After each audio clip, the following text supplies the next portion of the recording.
You are now tuned in to Hits 92.3, where we take great pride in personal expression of one's feelings, thoughts, or ideals. What you're getting ready to hear on this show are the opinions of the hosts and their guests, and they do not reflect the opinions of Hits 92.3 radio station, the brand, management, staff, their respective advertisers, parent companies, or affiliates. Now stay tuned as this show begins in 5, 4, 3, 2, 1.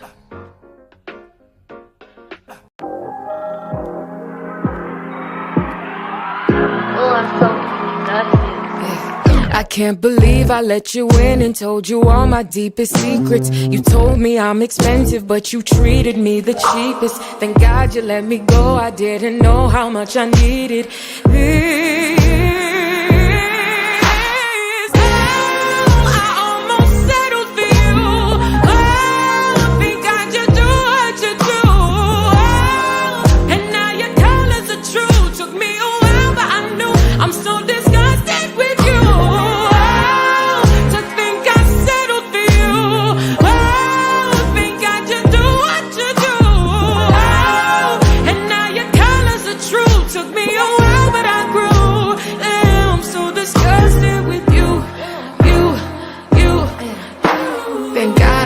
A bullet, not an arrow shot by Cupid. You really had me thinking I was dumb, naive and stupid. I'm done with these excuses. You'll never pull me through this again. I almost settled for you. Oh, thank God you do what you do. Oh, and now your colors are true. Took me a while, but I knew I'm so disgusted with you.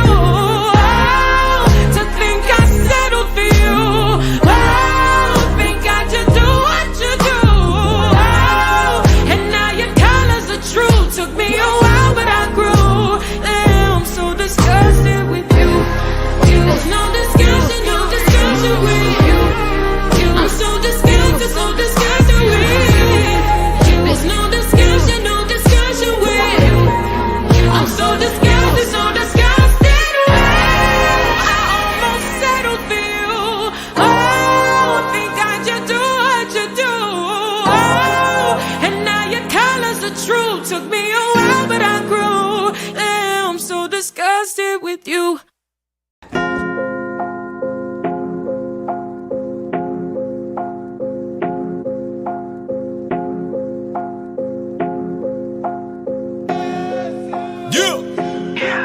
This a black Beamer, yeah, the big one, with a thick bitch, that's a real one. For these blood diamonds, I'ma kill one. Put in hella work, I'm a real one. You wanna learn to work, then watch a real one. You always put in work, then you're a real one. Just cause you got that work, don't make a real one. But if you break bread, then you a real one. How the fuck you think we put these diamonds on our chest? Why the fuck you think we riding Beamer Benz the best? See, we done took some losses, but as bosses we don't press. And we don't like to talk a lot, we let them sweat the fix. It's a black Beamer, yeah, the big one, with a thick bitch, that's a real one. For these blood diamonds, I'ma kill one. Put in hella work, I'm a real one. In and out of traffic, put this engine to the tits. Middle fingers up, we finger fuck the lot of bitch. Cabana on Miami Beach, the babies want a sex. Simulator, duplicator, do this shit the best. It's a black Beamer, yeah, the big one, with a thick bitch, that's a real one. For these blood diamonds, I'ma kill one. Put in hella work, I'm a real one. Lipstick on the 4G, swear to God the Beamer roller skating. Private jet, we pay for that, my bitch Bulgari, yeah, she snaking. We don't trust you lame niggas with work, we keep these bitches naked. Used to call me Shotta, cause I really bought it up and take it.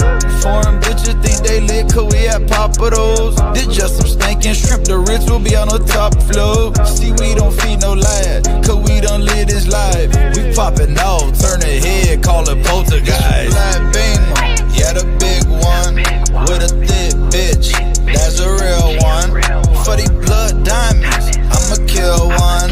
Put in hella work, I'm a real one.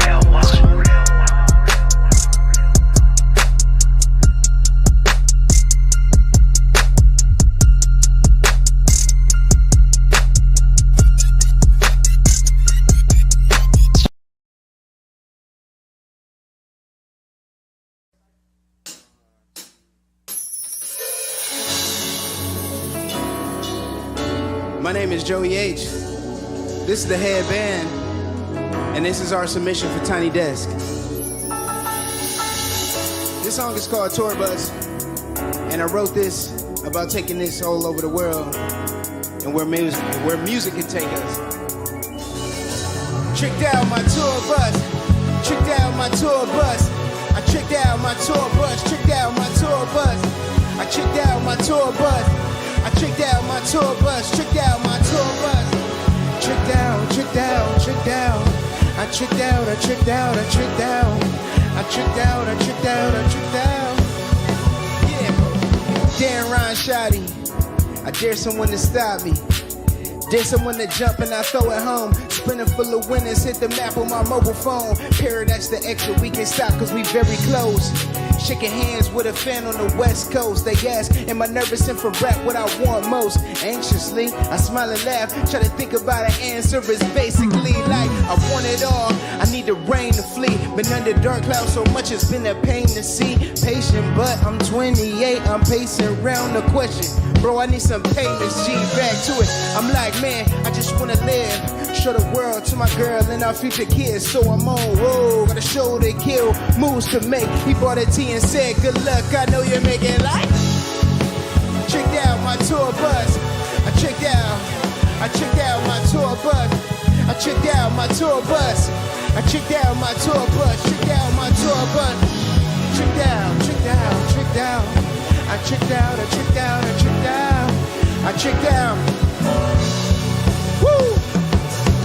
True story, started this record back in 17. Rapping about everything I never seen. Tried to write it down so I could make it happen. Now me and Mike on flights to Denver for the tour of madness. Now that is magic, should've stayed with all is possible. So watching every move, it's only right, I gotta prove. Believe it's right, I mean these people with OTs. From my 40 days of sleep of faith. Started with these writings just to formulate a better life for me and mine. It's been a climb, but we still going. Thankful for every moment, glad we make it every morning. Now we rewarded for the free shows we prayed on. These C notes, one dive in my wallet like free throws. I prayed to this. Now this time here, feel like the greatest. Years later, we still singing the same. Taking risks, catalogs, and passion. And remember when we happened to trick out my tour bus. Tricked out my tour bus. Tricked out my tour bus. Tricked out my tour bus. Yeah. Tricked out my tour bus. Tricked out my tour bus. Tricked out my tour bus. Tricked out my tour bus. Let's rock. Tricked out my tour bus. Tricked out. I tricked out my tour bus. I tricked out my tour bus. I tricked out. I tricked out my tour bus. Tricked out. Tricked out. Tricked out. I tricked out. I tricked out. I tricked out. I tricked out. I tricked out. I tricked out. Woo!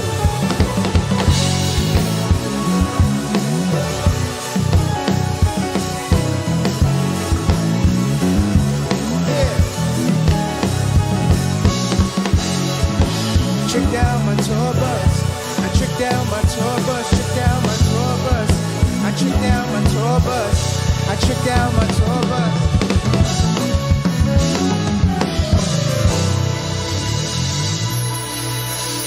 Thank you. Cause I be at the handlebar, you should pull up. On Edgewood is where we are, you should pull up. Food and drinks at handlebar, go ahead and pull up. At the corner boulevard. 7 days a week, food or drink, what you wanna eat on Boulevard and Edgewood Avenue. The corner of the street, it's a vibe. At the handlebar, we getting live. Get your ride when you step inside. Everything is fine, from the music to the menu. The vision of the venue, the staff working in service with purpose. We continue to satisfy your experiences. Clearly, this is where we kick it, sipping while it whipping up exquisite dishes in the kitchen. On a mission, fixing something so delicious. What's the business with the feng shui? It's comfortable conditions you could witness. The blessings of the best we get to feature. Right by the King Center next to Edgewood Pizza. You can pull up. Cause I be at the handlebar, you should pull up. On Edgewood is where we are, you should pull up. Food and drinks at handlebar, go ahead and pull up. At the corner boulevard, go ahead and pull up. The Handlebar ATL, 476 26 Edgewood Avenue, Atlanta, Georgia, in the old 4th Ward. Monday through Saturday, 11 a.m. to 2 a.m. Kitchen closes at 1 a.m. Sundays, 11 a.m. to midnight.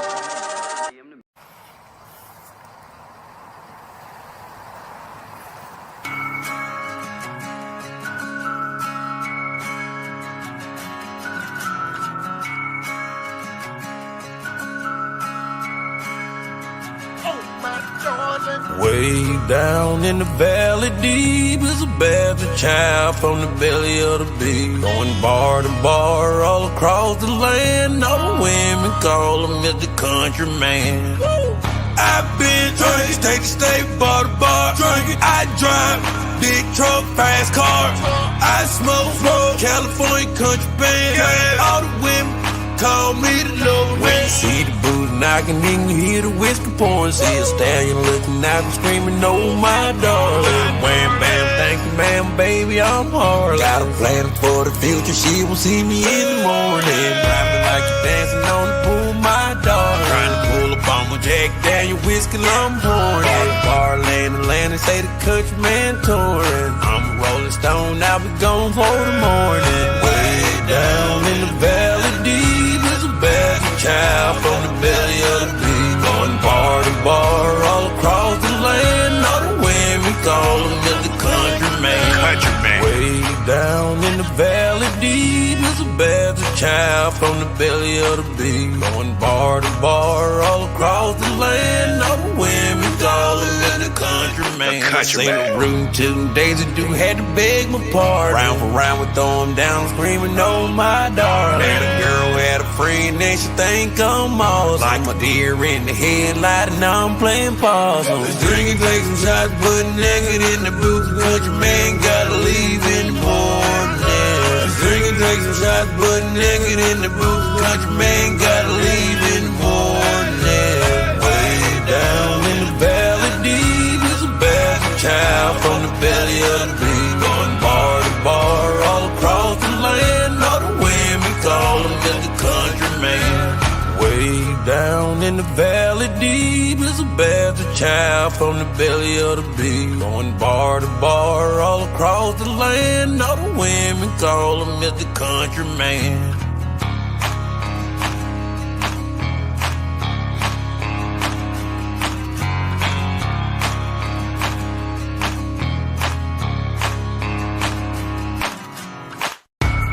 I just want to run my business and do relationship with my friends, and that's it. That's it. That's it. You are now tuned in to All Hustle and No Fear with your girl, the Hood Unicorn. Come on, let's go. Back against the wall, last name against the rope. Middle finger stretched, if you're thinking it's a joke, tell my friend I'm about to blow, about to blow, about to blow, about to blow, about to blow, about to blow, about to blow. Can we link up tonight? Drink some rock and Sprite tonight. My pussy is super tight. Couple years without taking pipe. I am squirting back to back. I made a mess over the floor. Moaning out loud, the neighbors banging on my door, but the pounding ain't gon' get it. You gotta put your tongue all up in it. Give me a better feeling, shy fucking your brain. You know you like it. Stop holding back, baby boy, don't try to fight it. Got a little insane, orgasm riot. I'm an Aries, baby daddy, you a Pisces. I'd rather make love than get a quickie. Love it when you're on top, go slow in me.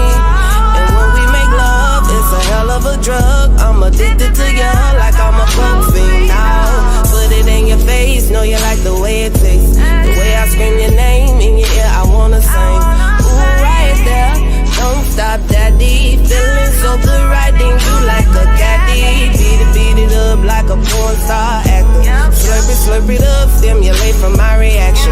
You know I like it rough, handcuffing me in action. So choke me up on your back, I do the scratches. On top of cars, up in these bushes. On these staircases, no fucks where we do it. Don't tell nobody what we do. I won't tell nobody what we do. Keep this between me and you. All of this between me and you. Let me fuck on you. LMF for you.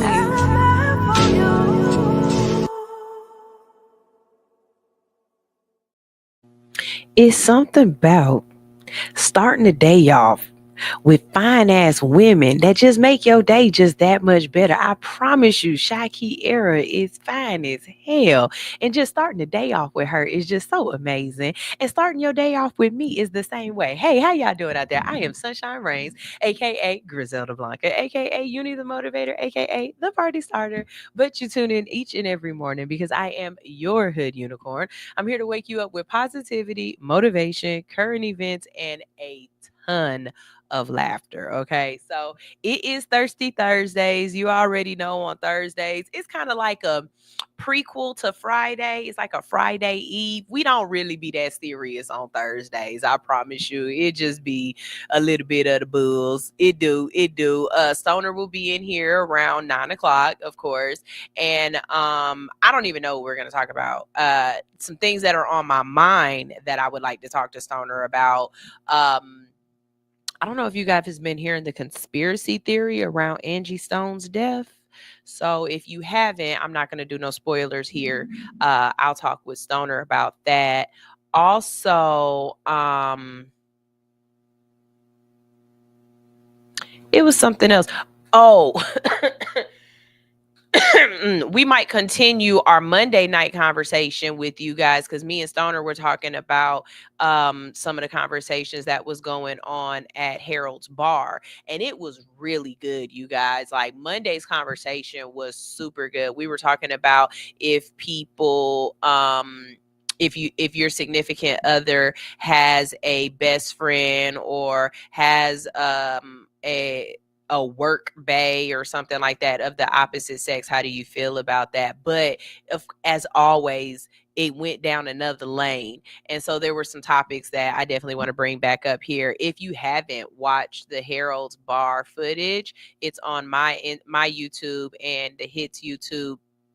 And we go every Monday night at 7 p.m. and we're there till about 9 o'clock. And we just have random conversations that come off the top of Kales' head. And it's usually Alex in Wonderland, Just Samaj, and Kales will be a moderator or whatnot. And we talk to the people in the restaurant, and it's just a live podcast, a live talk show. And it's a whole lot of fun. They have drink specials and stuff like that. $5 margaritas, $7 lamb chops, 75-cent wings. The wings are amazing. And it, like I said, it's a lot of fun. It's a lot of fun. So we'll have that conversation, or we'll bring that back up. And I don't know what else I'll talk to Stoner about. It was something in my phone.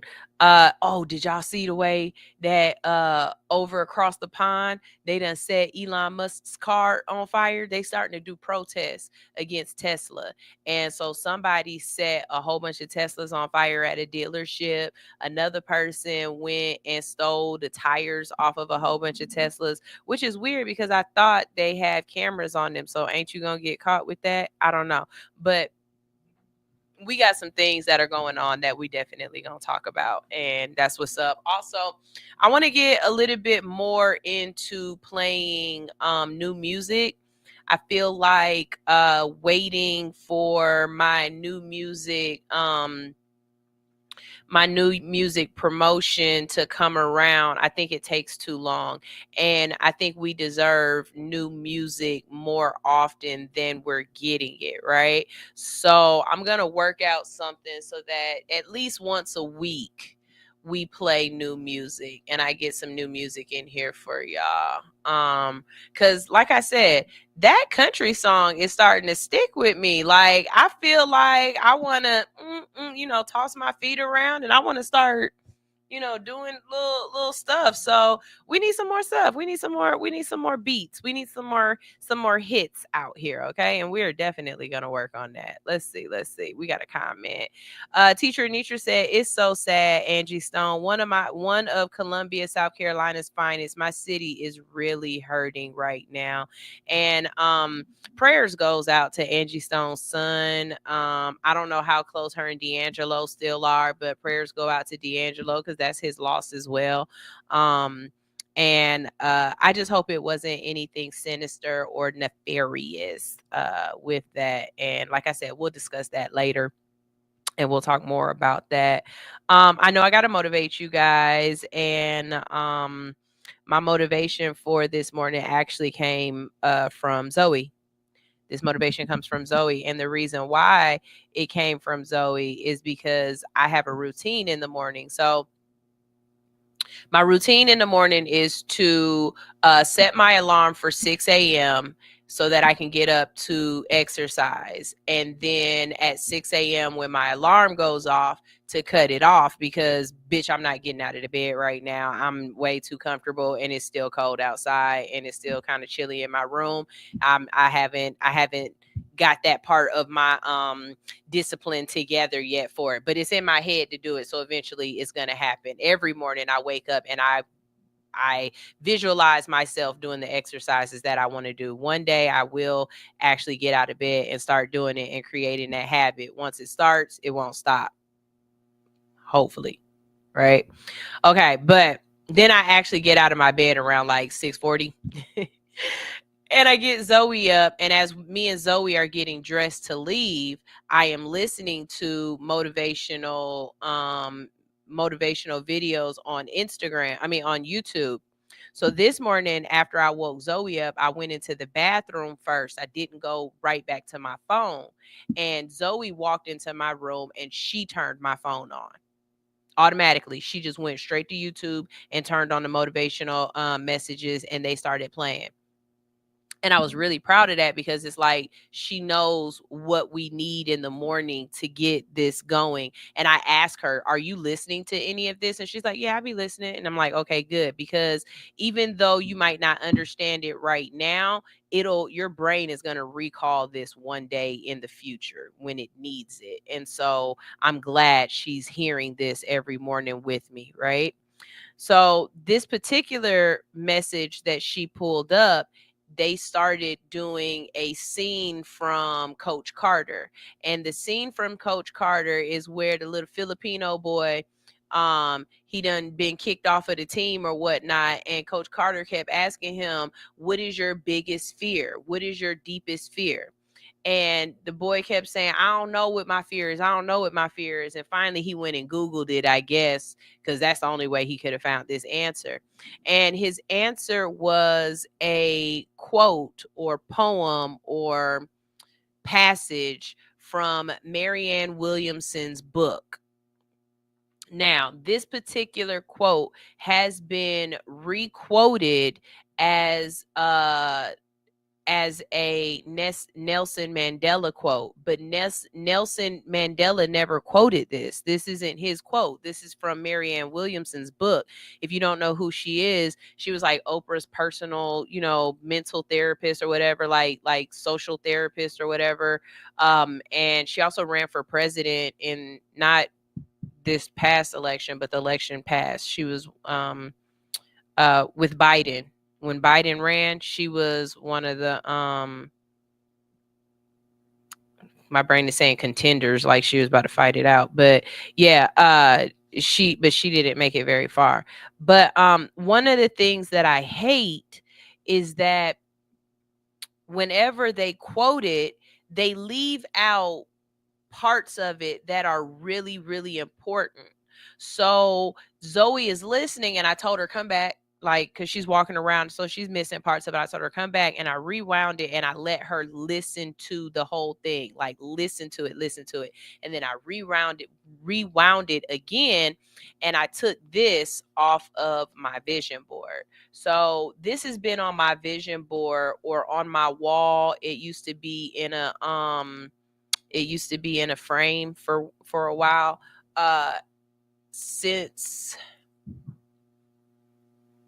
I'd say around like 2007, 2006-ish, when I used to live alone. Like, this is a long time, right? And I used to have this on my wall, and I would read it to myself every day, because I was trying to gain the strength and trying to gain the self-care or the self-esteem that I needed, right? Since then, as an adult, there have been times where people have questioned me, and not in a like, why are you like this kind of way, but just more in a interview style, right? And one of the questions that I get asked a lot is, what allows you to be yourself? How are you so authentic? Like, most people, they give you a facade of who they are, or they try to be something that they're not, but you are you regardless to whether a person likes it or not. And how did you get that way? And if I'm being 100% honest with you guys, I've been like that since kind of my teenage years. But as I've gotten older and I've learned to hone it and harness it and believe in it and to accept it, it's changed. And what I mean by that is I moved around a lot. Like, I went to like 5 different high schools, 3 different states. I can't even count how many elementary schools I went to. But because of that, I was always the new girl. And because of that, it allowed me not to have the same peer pressure issues that my peers had. See, if I don't think I'm going to be around y'all next year, let alone next semester, I really don't care what you think of me. So I was able to develop a strong sense of self because I didn't have other people who were trying to convert who I am to match who they were. Does this make sense yet? Everybody making sense with this? Okay, bet. All right. So, because that was my foundation, as I got older and people would try to pick at me or try to change things the way I am, I fought it back vehemently. Vehemently. That's a word. Look it up. I just can't pronounce it with my tongue and my teeth.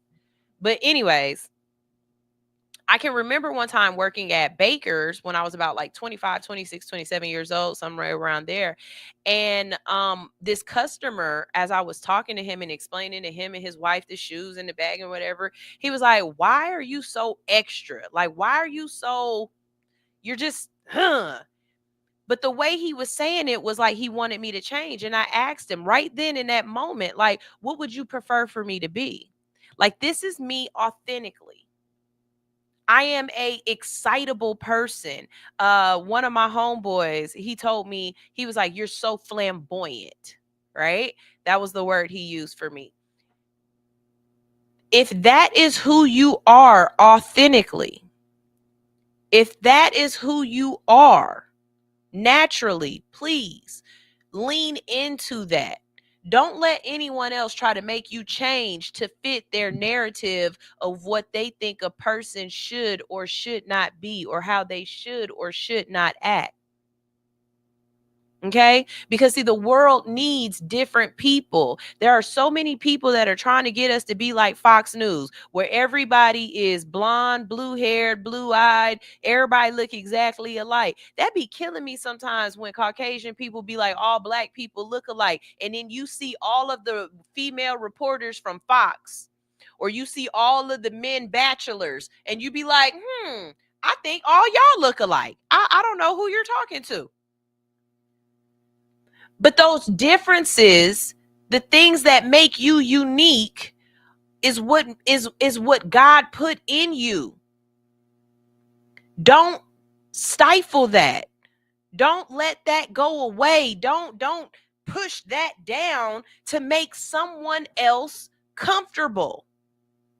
Now, for this to come full circle so y'all can understand how I got from A, B, C to D, I'm going to read this to you right now, okay? And again, I used to read this to myself every morning when I woke up. That and the serenity prayer. Oh, God, please give me the strength. That serenity prayer saved my life a couple of times. Okay, our deepest fear is not that we are inadequate. Our deepest fear is that we are powerful beyond measure. It is our light, not our darkness that most frightens us. We ask ourselves, who am I to be brilliant, gorgeous, talented, fabulous? Actually, who are you not to be? You are a child of God. Your playing small does not serve the world. There is nothing enlightened about shrinking so that other people won't feel insecure around you. That statement right there was a statement that at that point I started living by. Me shining should not make you feel insecure. And if me shining makes you feel insecure, that is a you problem, not a me problem. That is a your emotion problem. That is not a me emotion problem. Your playing small does not serve the world. There is nothing enlightened about shrinking so that other people won't feel insecure around you. That statement stands with me. Okay. We are all meant to shine as children do. We were born to make manifest the glory of God that is within us. It's not just in some of us, it's in everyone. That statement too stands with me all the time. Because it's like, don't act like God just gave this to me. God just make me awesome. No, I just actually witnessed, respect, and understand the awesomeness that God made me. And so I'm not going to dim my awesomeness just because you haven't realized the gift that God gave you. That's not my problem. God told me I was awesome and he filled my cup with amazing awesomeness. Guess what I'm going to do? Be awesome. God gave me a task. He told me something to do. Guess what I'm going to do? Be awesome and do it. It's not my fault if you haven't tapped into who you are and what God gave you and why you are awesome. It's also not my job to dim my awesomeness down just because you haven't tapped into yours and you don't know who the F you is. I refuse to do that. Now, if you can't be my friend because I'm shining so bright, then don't be my friend. If you can't be my man because I'm shining so bright, please don't be my man. If you can't be my parent because I'm shining so bright, please don't be my parent. Be willing to walk away from a person because they won't respect the shine, the light that you are. Don't get me started on candles and light bulbs.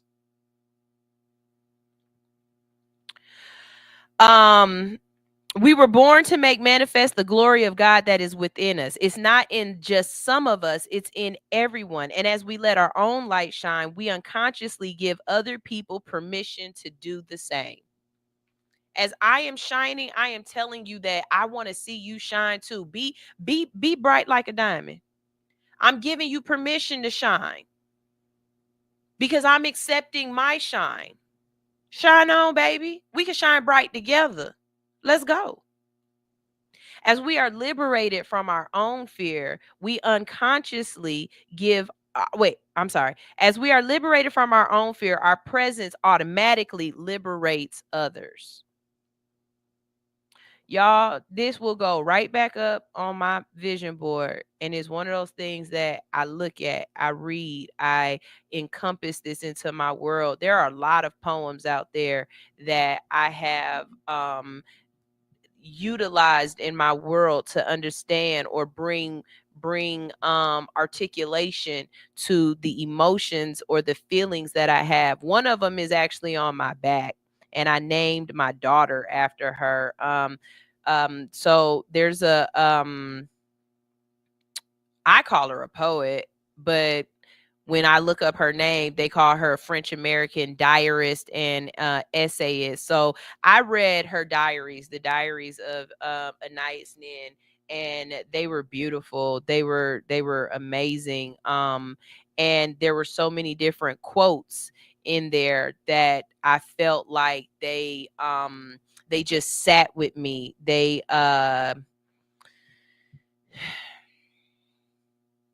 gave words to my heart that my heart didn't know it needed to express. I don't think I can express that any differently than that. That's the best way I can do it. But I'm trying to find the one that's on my back right now so I can make sure I read it to you the correct way.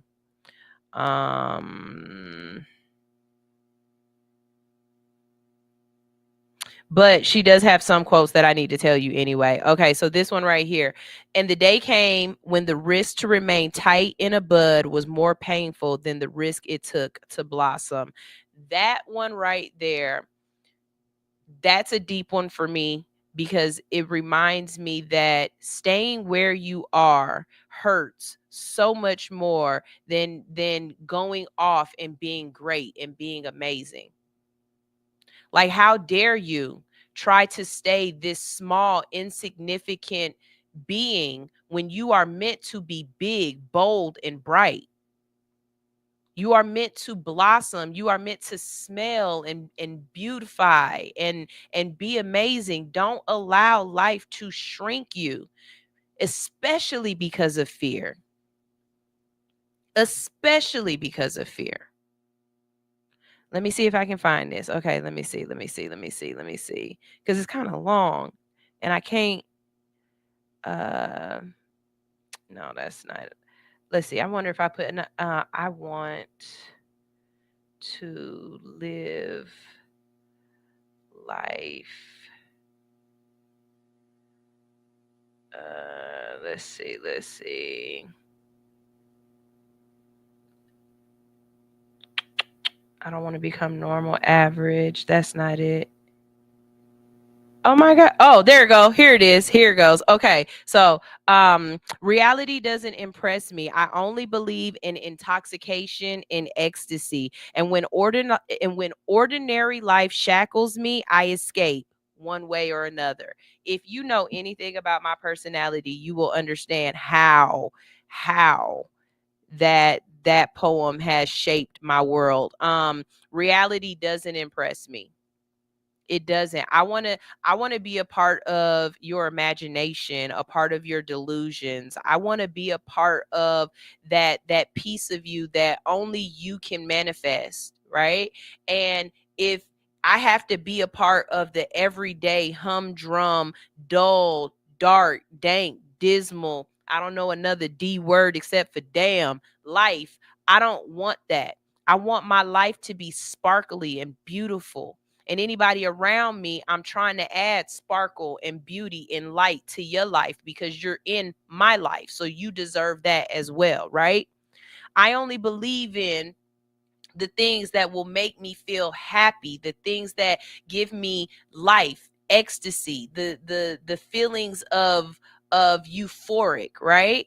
And when ordinary life tries to hold me down, when ordinary life tries to take over, when ordinary life tries to tell me you can't be extraordinary, I'm going to escape it. I'm going to run from it. I am going to leave. I refuse to be a butterfly in a bubble or a bird in a cage. Like, I have wings for a reason and I will fly. I don't know what poem it is for you. I don't know what quote it is for you that you stand by, that you live on, that you encompass, but I hope whatever it is giving you the unmitigated gall to live life in a way that will make God smile, that will make the angels cheer, that will make the ancestors rejoice. If you are not living your life like that, what the fuck are you doing? Because you're waiting to die. Because you think something else is on the other side. I don't understand the people who are like, I don't want to live this life no more. We don't know what's on the other side. It could be worse. So you're rushing to something that you have no control over, that you don't know what's on the other side, when you can control and you can change and you can make this life amazing right now. That is so weird to me. There are people who have been things 3, 4, 5 different times over. You can change whatever your reality is to be amazing. If you just believe in the unmitigated gall that you are special And you are meant to be special. And not only are you meant to be special, but you allow yourself that speciality. And yes, that word works there.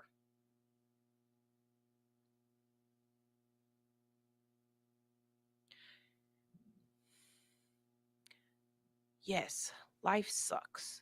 Yes.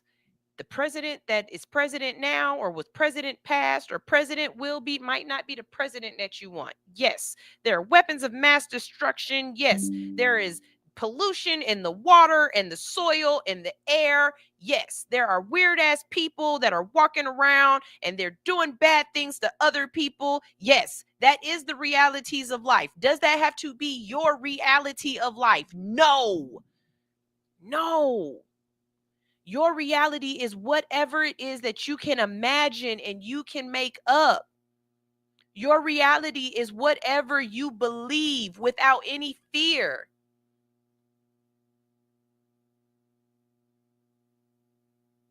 And as you allow yourself to live life that way, you allow somebody else to live life that way. Think about it. Think about the difference between a person who's raised in a household with a person who don't care about life, who don't want to do nothing, who don't want to live, who only see life as a dark, dismal place to wait for it to be over, and a person who grows up in a household with somebody who believes that life is beautiful and bright and it has something to give to you, and there you need to go out and live. Those people will have two completely different experiences because of the other person's outlook on life.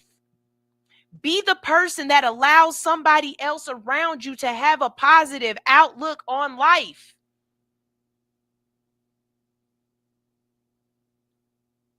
I'm talking to somebody. I know this is for somebody. I'm going to do it again because somebody need to hear this. Somebody need to hear y'all.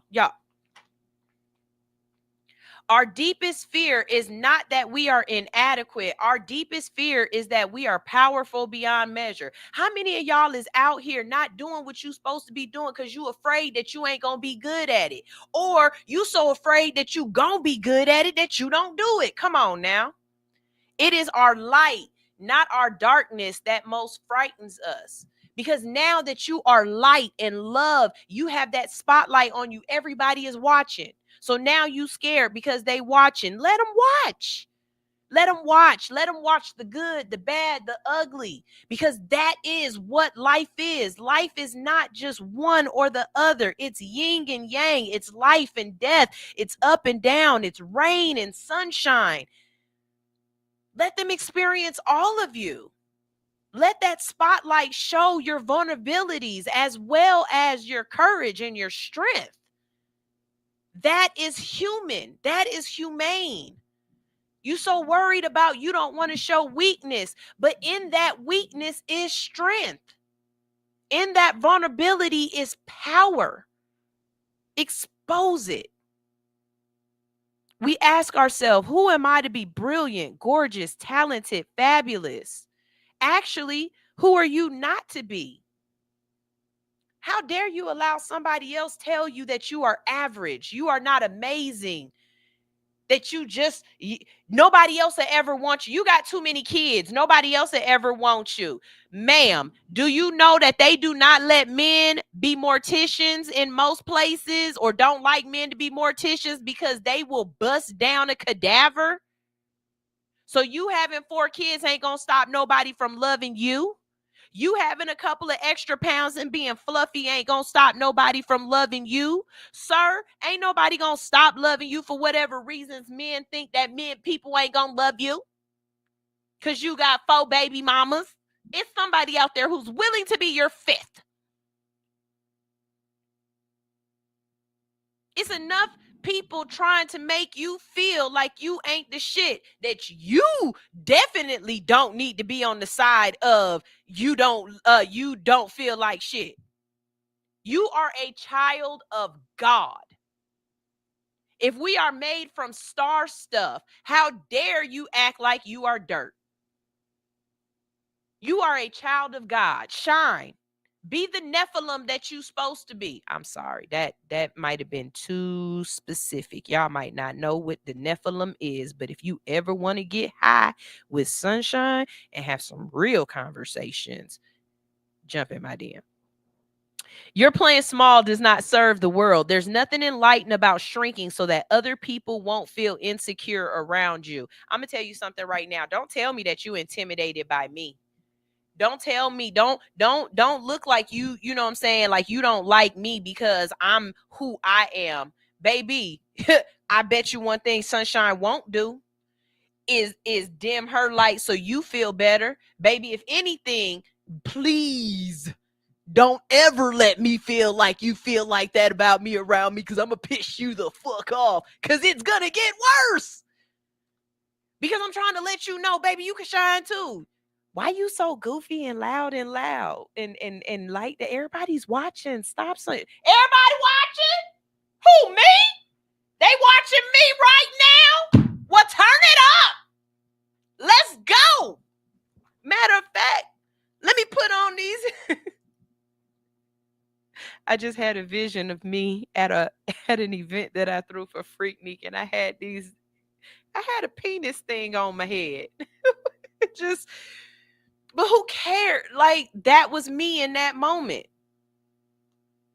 And I'm not going to shrink because you're uncomfortable. I do not believe in secondhand embarrassment. Don't take on my embarrassment, because, bitch, I'm not embarrassed. I'm not embarrassed. So don't tell me I got secondhand embarrassment from when you did that, Sunshine. Well, you got firsthand embarrassment, because I was never embarrassed. I was being me. We are born to make manifest the glory of God that is within us. It is not in some of us, it is in everyone. And as we let our own light shine, we unconsciously give other people permission to do the same. As we are liberated from our own fear. Listen to that word, liberated. As you are liberated, you are released from, you are saved. Fear is a clutch. It's a crutch that has people in this stranglehold, and it surrounds them and it suffocates them. You have to escape this fear that has embraced you. You have to be liberated from it. Let my people go, or whatever it was that they said. But you can't allow something like fear to lay on top of you, and it stops you from doing everything else. You must be liberated from that fear.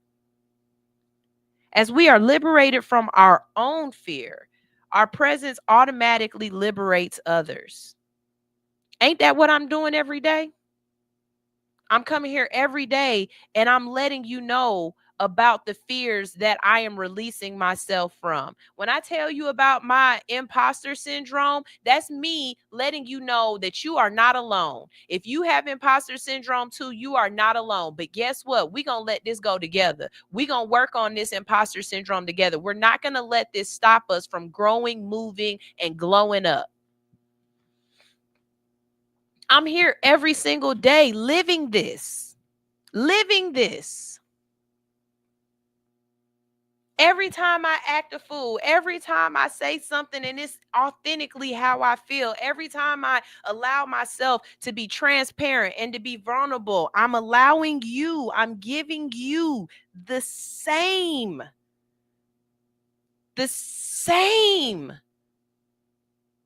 ability to do it too. Because if I can do it, you can do it better. Anything you can do, I can do better. I can do anything better than you. Thank you, Zoe. We needed this morning. It's been a minute since I just really read this to myself. It's been a minute since I broke it down and let myself know that, you know what? The things that you are doing, the person that you are, it's not just about, oh, I'm sunshine. No. It's about sunshine allowing other people to be sunshine. It's about sunshine being the best sunshine that she can be, so that if someone else sees that, they can be the best whoever they are. It's about not allowing somebody else's darkness to overshadow your light. It's about knowing who you are within yourself enough to work on it and to be even better. That's all I got. It's gone. That's all I've got. The motivation gods have left me, and they've taken my tongue away. I have nothing else. I'll go to the comment section and you guys can tell me how you feel or whatever, but that's all I've got for you. I'm gonna play some music and then Stoner Brown will be in here and we're gonna talk shit, but that's all I've got for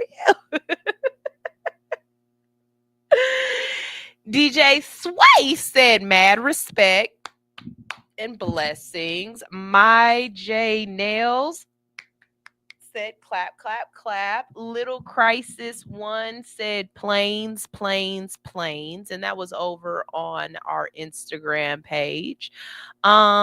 Killer Nation, I haven't seen you in a while. Hey, Killer Nation. He says, hey, Sunshine, miss you a lot. I was busy recording new content and music. Yes, that's what's up. Teacher Nitra said, you better preach. You better preach, Reverend Rains. Mama Rasta is here. She said, morning, all hustle, no family. Who got the bottle? It's Thursday. Hey, y'all, the way y'all acting, I'm gonna have to start bringing a little bottle of tequila or a little shot of tequila on Thursdays for myself too. Like, I do a little shot of tequila. Hold on. That wasn't tequila, but I can pretend. Like, I don't know, I can pretend. Okay. Mama Rasta said, oh damn, it's me again. Mama Rasta, you know, I keep bringing back the same things, the same points. You know, when we trying to teach our children, we got to say it to them a couple of different times and say the same thing, but just give it to them a couple different ways for them to learn. It's okay, baby. If you feeling it and you hearing it, that's what's up. You definitely should have heard the one I had yesterday. The one I had yesterday was a real good one. Real good one. Okay. Let's see. We have Mama Rasta Rule said, I tune into you talking about fear keeping me from, and you talking about fear keeping me from being great. Fear of success, present.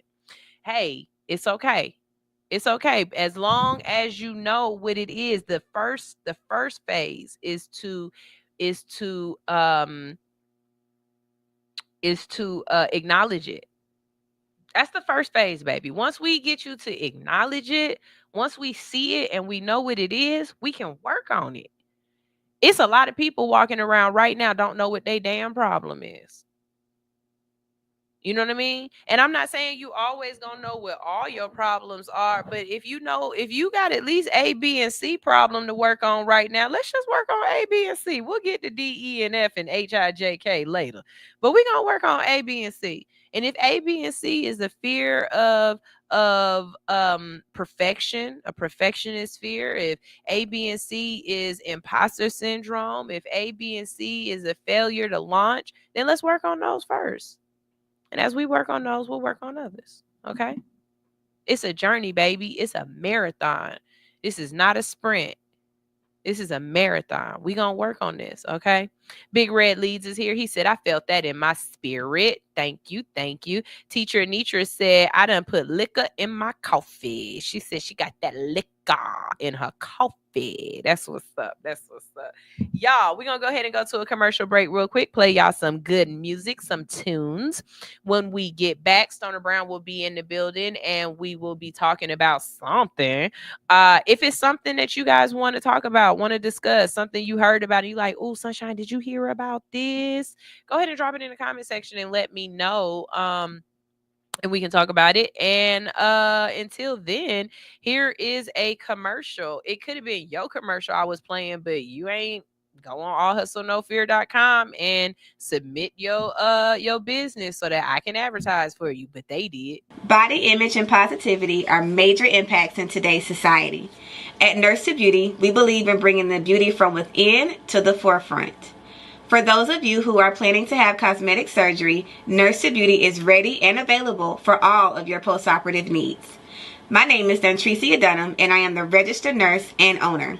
I have over 10 years of experience with emergency medicine that has aided me in giving quality medical care for cosmetic surgery clients.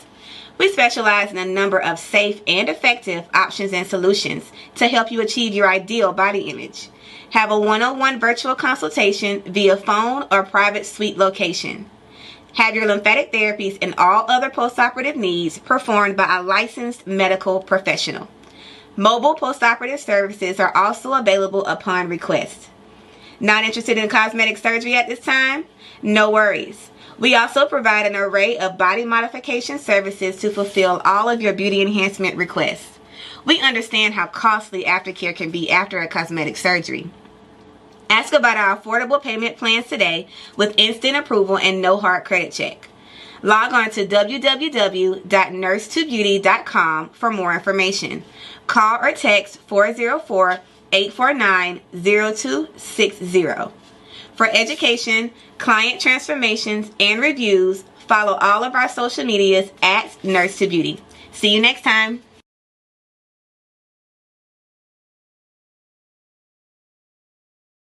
Hold on, I know I'm supposed to be playing y'all some music, but I was looking over some of these quotes, and this one right here, oh my gosh. If you limit yourself only to what seems possible or reasonable, you disconnect yourself from what you truly want, and all that is left is compromise. Anais Nin. Deep. Alright, so Slim, you still got the way. Alright, Sonya Blaine, what up, though? Kenny Misfit, what up, though? Yeah. 2 eye, bitch. 2 eye, bitch. 2 eye, bitch. What? 2 eye, bitch. 2 eye, bitch. What? I'm in the clouds when I'm with you. Girl, what's your name? I hope this don't offend you. Tastes like cocaine. I didn't think I'd get you. I get so high. Now I'm feeling for you, baby. Where's the lie? Baby, no. Roses of wine, out of blue. This feels like love, like love. Ribbons in the sky, they fall on you. This feels like love, like love.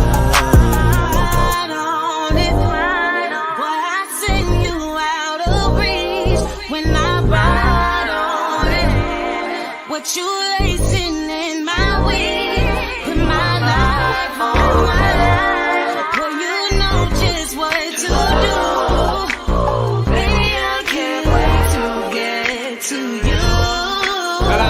Bella, it's a vibe and a function. Is that tribe or there's something? Where this shit was by dead, girl, till I end up coming out rap like I signed a dungeon. Yeah, like big boy Dre now. Try to kinda look like Bay now. I'ma shoot my shot like Jay now. Shit, I shoot like right now.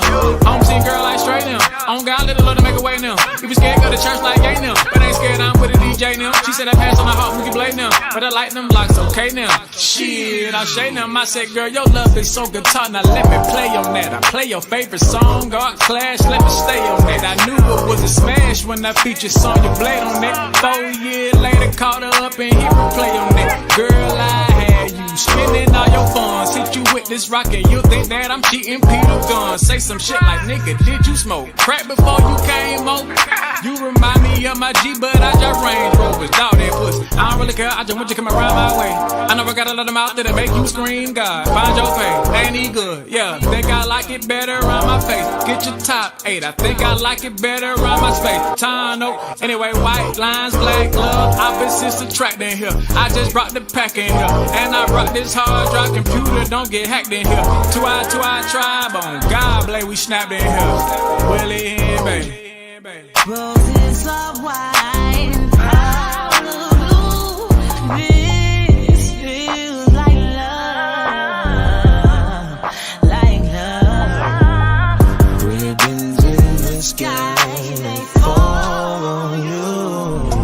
This feels like love, like love. Ride on it.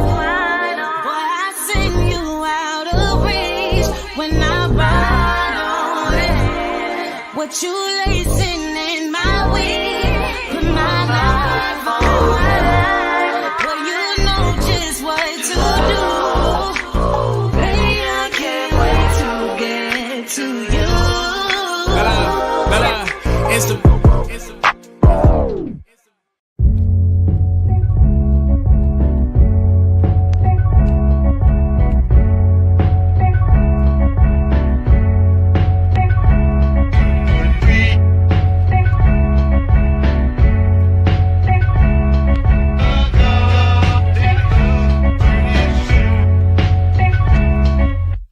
the same feeling of working until the cord was hot.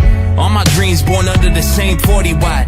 A decade on, still publicizing my therapy. Just beneath the surface, though a lot's been made clear to me. Don't count the numbers, I'm counting waves on the shoreline. Add it up, I'm from where it's 54 4 times. No sympathy style, this shit hereditary. Search my government, just know I'm the secondary. Torchbearer, band leader, life liver, mad addict, self-server, spice in her. Light balance with the dark, a day's work. Stuck in OT, understanding my name's worth. Born in this, never no substitution. Leave the dust on the records I sample because it's human.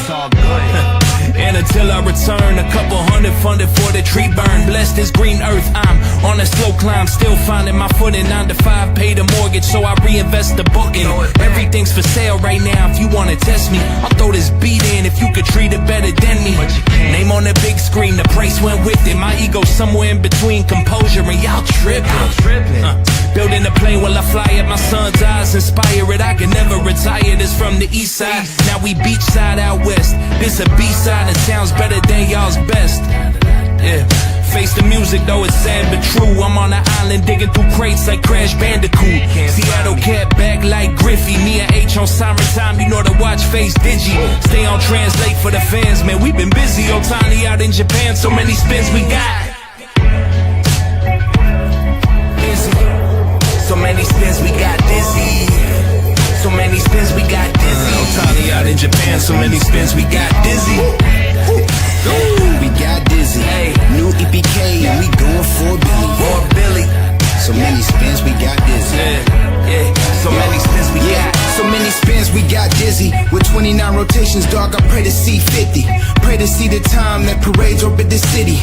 Pray on beats and stages, pave a way for others here to see amazement. Man, I juggle this shit gracefully. Acting like it's easiness, I'm thinking they can play like me. Thinking they can swing like bombs with average up at 33. Heard to see I work from 12 to 12, and they treat this like a hobby with no urgency. Yeah, and I got it from rap, with confidence like a jersey in the city attached. Me and Dave going coastal, time zone switch up, still on siren time. Anytime that they miss us, this goated boy shining. I would say grinding, but that's minor to assignments. Minor forms of rocking, less than greatness ain't an option. Every day I'm selling H and people buy consignments. The finest pure and I got it all from rhyming. I'm Hall of Fame now when I still ain't hit my climates. My reign in the climate, slick terrain to the top, but yet I'm still climbing. Story list and polished acrylic dreams on my eyelids. People ask how I'm wise beyond my years. I just see smiles in a world full of tears. Couple cheers from the parking lot, crowd full of cheers, so I don't hear what they talking about. Yeah, a couple beers and got dizzy. I'm not Steph, I just show the world how to shimmy. Grand on the Great Lakes, whether superior or Erie. I need that dope boy, oh really? Oh really? Yeah, so many spins we got dizzy. New EPK, yeah, we going for Billy. Yeah, so many spins we got dizzy.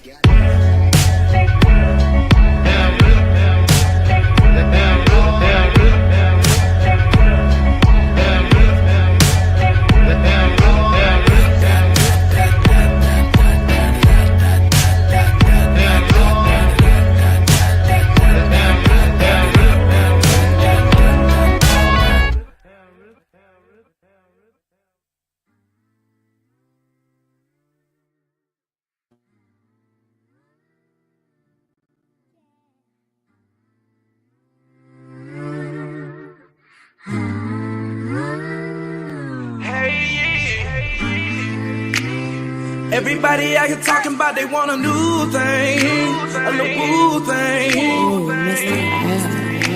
To the old flame calling saying, baby, we can work it out. What you talking about? Everybody I can talking about, they tryna do things, trying new things, yeah. To the old flame calling saying, baby, we can work it out. What you talking about? God, I'm still in love, still in love, still in love. We can work it out, maybe talk it out. Still in love, still in love, still in love, trying to work it out. While they walking out. Everybody tired of trying, sick and tired of people lying. Got them horny, but the devil behind it. Take heed. I ain't thinking I was blinded. Thought if I bought them a diamond that their love would be timeless, but they declined it. Crazy. People always knows it, trying to find out who you stroking. Wanna be noticed cause they feelings hurt and broken, maybe. And that's how love can be stolen. Got them calling being hopeful, leaving emojis. Got me giving brotherly roses, take these. Everybody I get talking about, they want a new thing, a new thing. To the old flame calling saying, baby, we can work it out. What you talking about? Everybody I get talking about, they trying to do things, trying new things, yeah. To the old flame calling saying, baby, we can work it out. What you talking about? God, I'm still in love, still in love, still in love. We can work it out, maybe talk it out. Still in love, still in love, still in love, trying to work it out. While they walking out. Everybody out here talking about they want a new thing, a new thing. To the old flame calling saying, baby, we can work it out. What you talking about?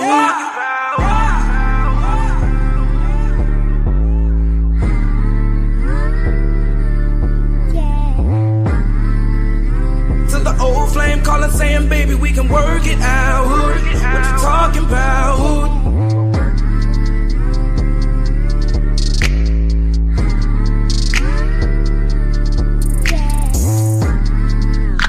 To the old flame calling saying, baby, we can work it out. What you talking about? God, I'm still in love, still in love, still in love. We can work it out, maybe talk it out. Still in love, still in love, still in love, trying to work it out while they walking out. I like that song. I like that song. It's got flavor. That's what's up. Hey y'all. Hey, how y'all doing today? We back. Ranye said, my sister said she seen Hood Unicorn on Facebook. She said to tell her she doing big things. Well, thank you. I appreciate that, sis. How you doing? Stoner Brown is in the building. Eric Stoner, say hi to everybody. Morning, everyone. So I wanted to start off, Stoner, because I really didn't have too many different things to talk about. First of all, have you heard the conspiracy theory behind Angie Stone's death? No, I haven't been believing. I've heard multiple conspiracy theories.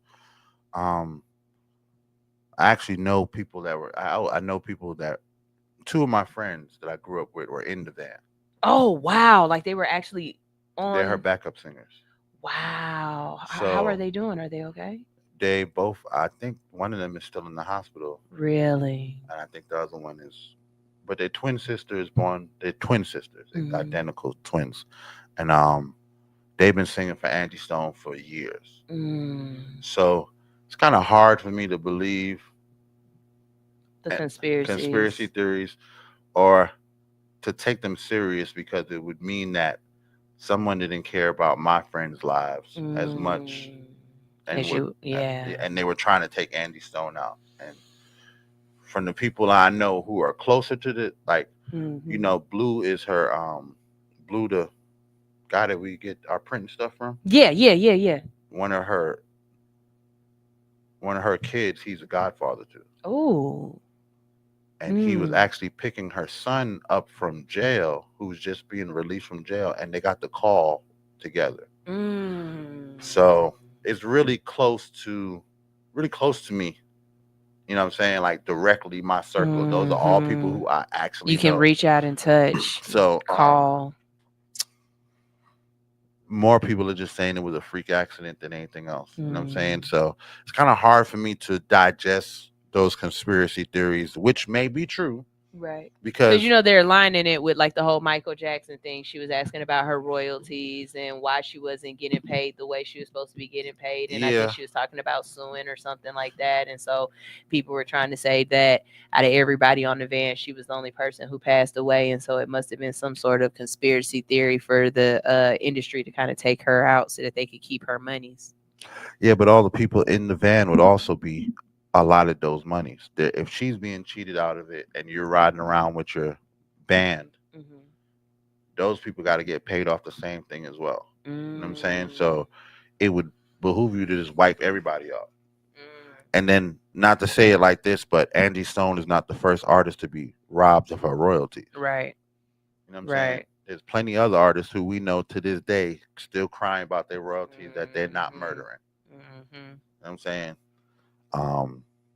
It would be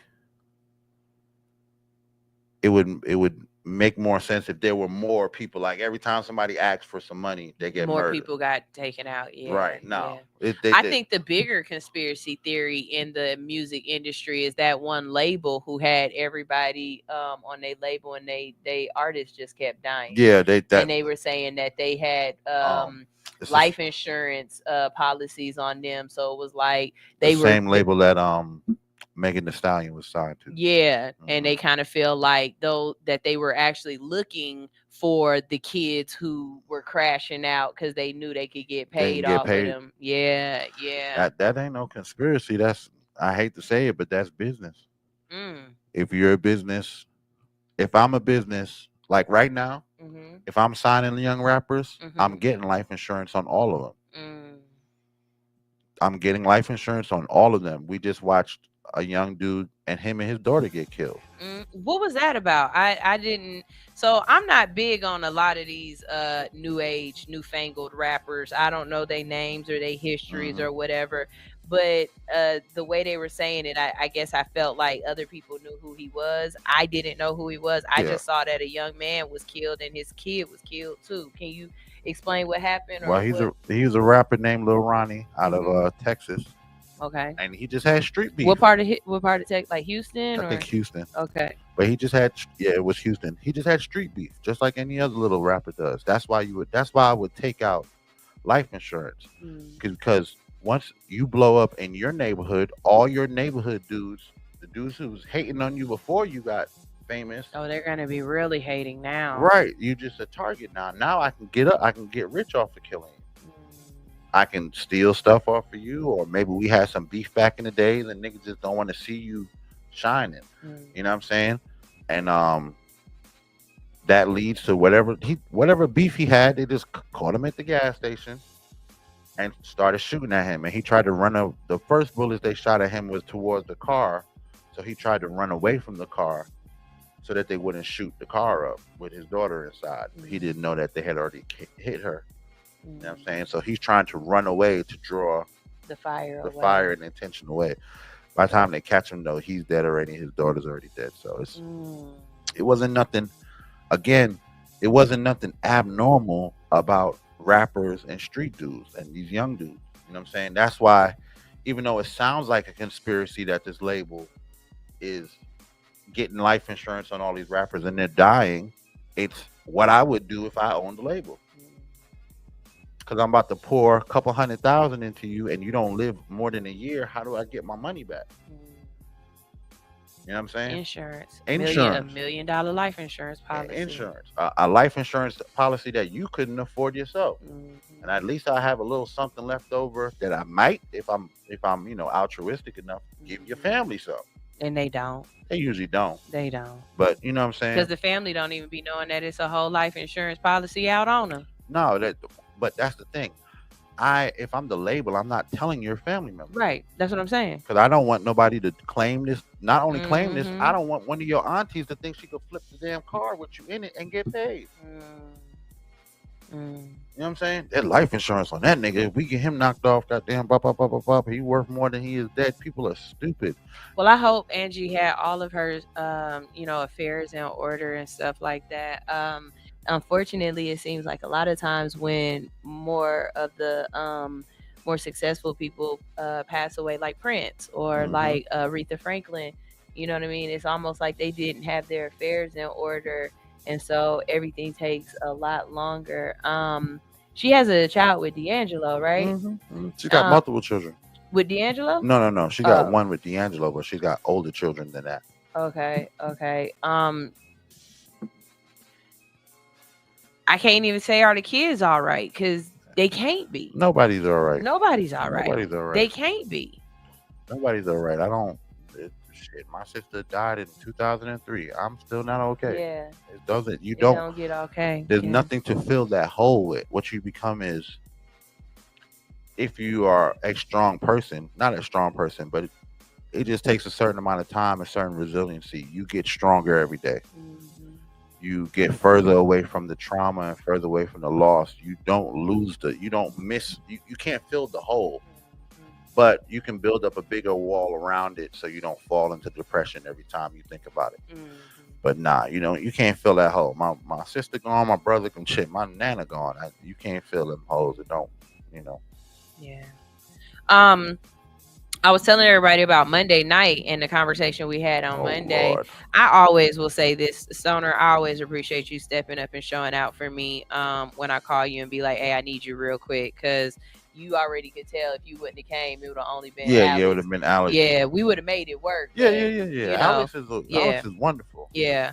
What was your takeaway from the conversation on Monday? So we had some topics, right? And I believe I still have some of these topics up here, right? But as I'm going back and editing and getting to see some of the stuff, like, because where I'm sitting, I don't get to hear the same.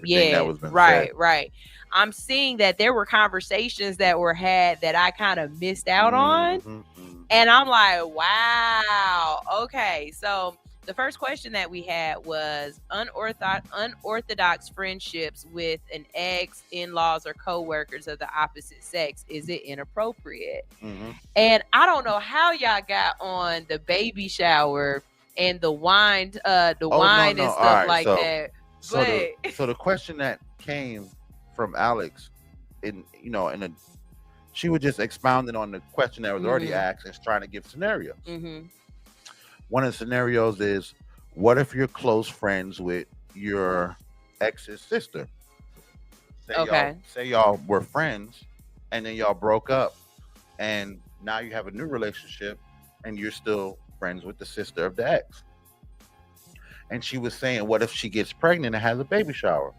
And I said, listen, I can't control where you go or what you do. You know what I'm saying?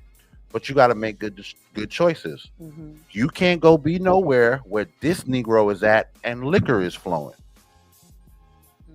You around your ex and y'all getting lit together. What if he's married? Like, what if his spouse is with him? Who gives a fuck what he is?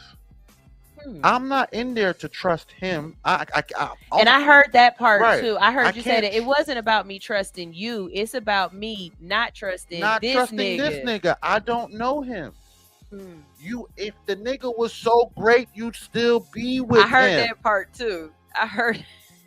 Right. So you telling me you're gonna be in the same room with a dude who you already seen is not who you were supposed to be with, but y'all had a romantic relationship, and then now y'all gonna add liquor to it? Y'all gonna be sitting around talking about, man, we could have made it work if this. No. Or he's gonna be drunk and harassing you all night, and then you're gonna call me to come pick you up. No, you putting yourself in a situation that only has bad outcomes.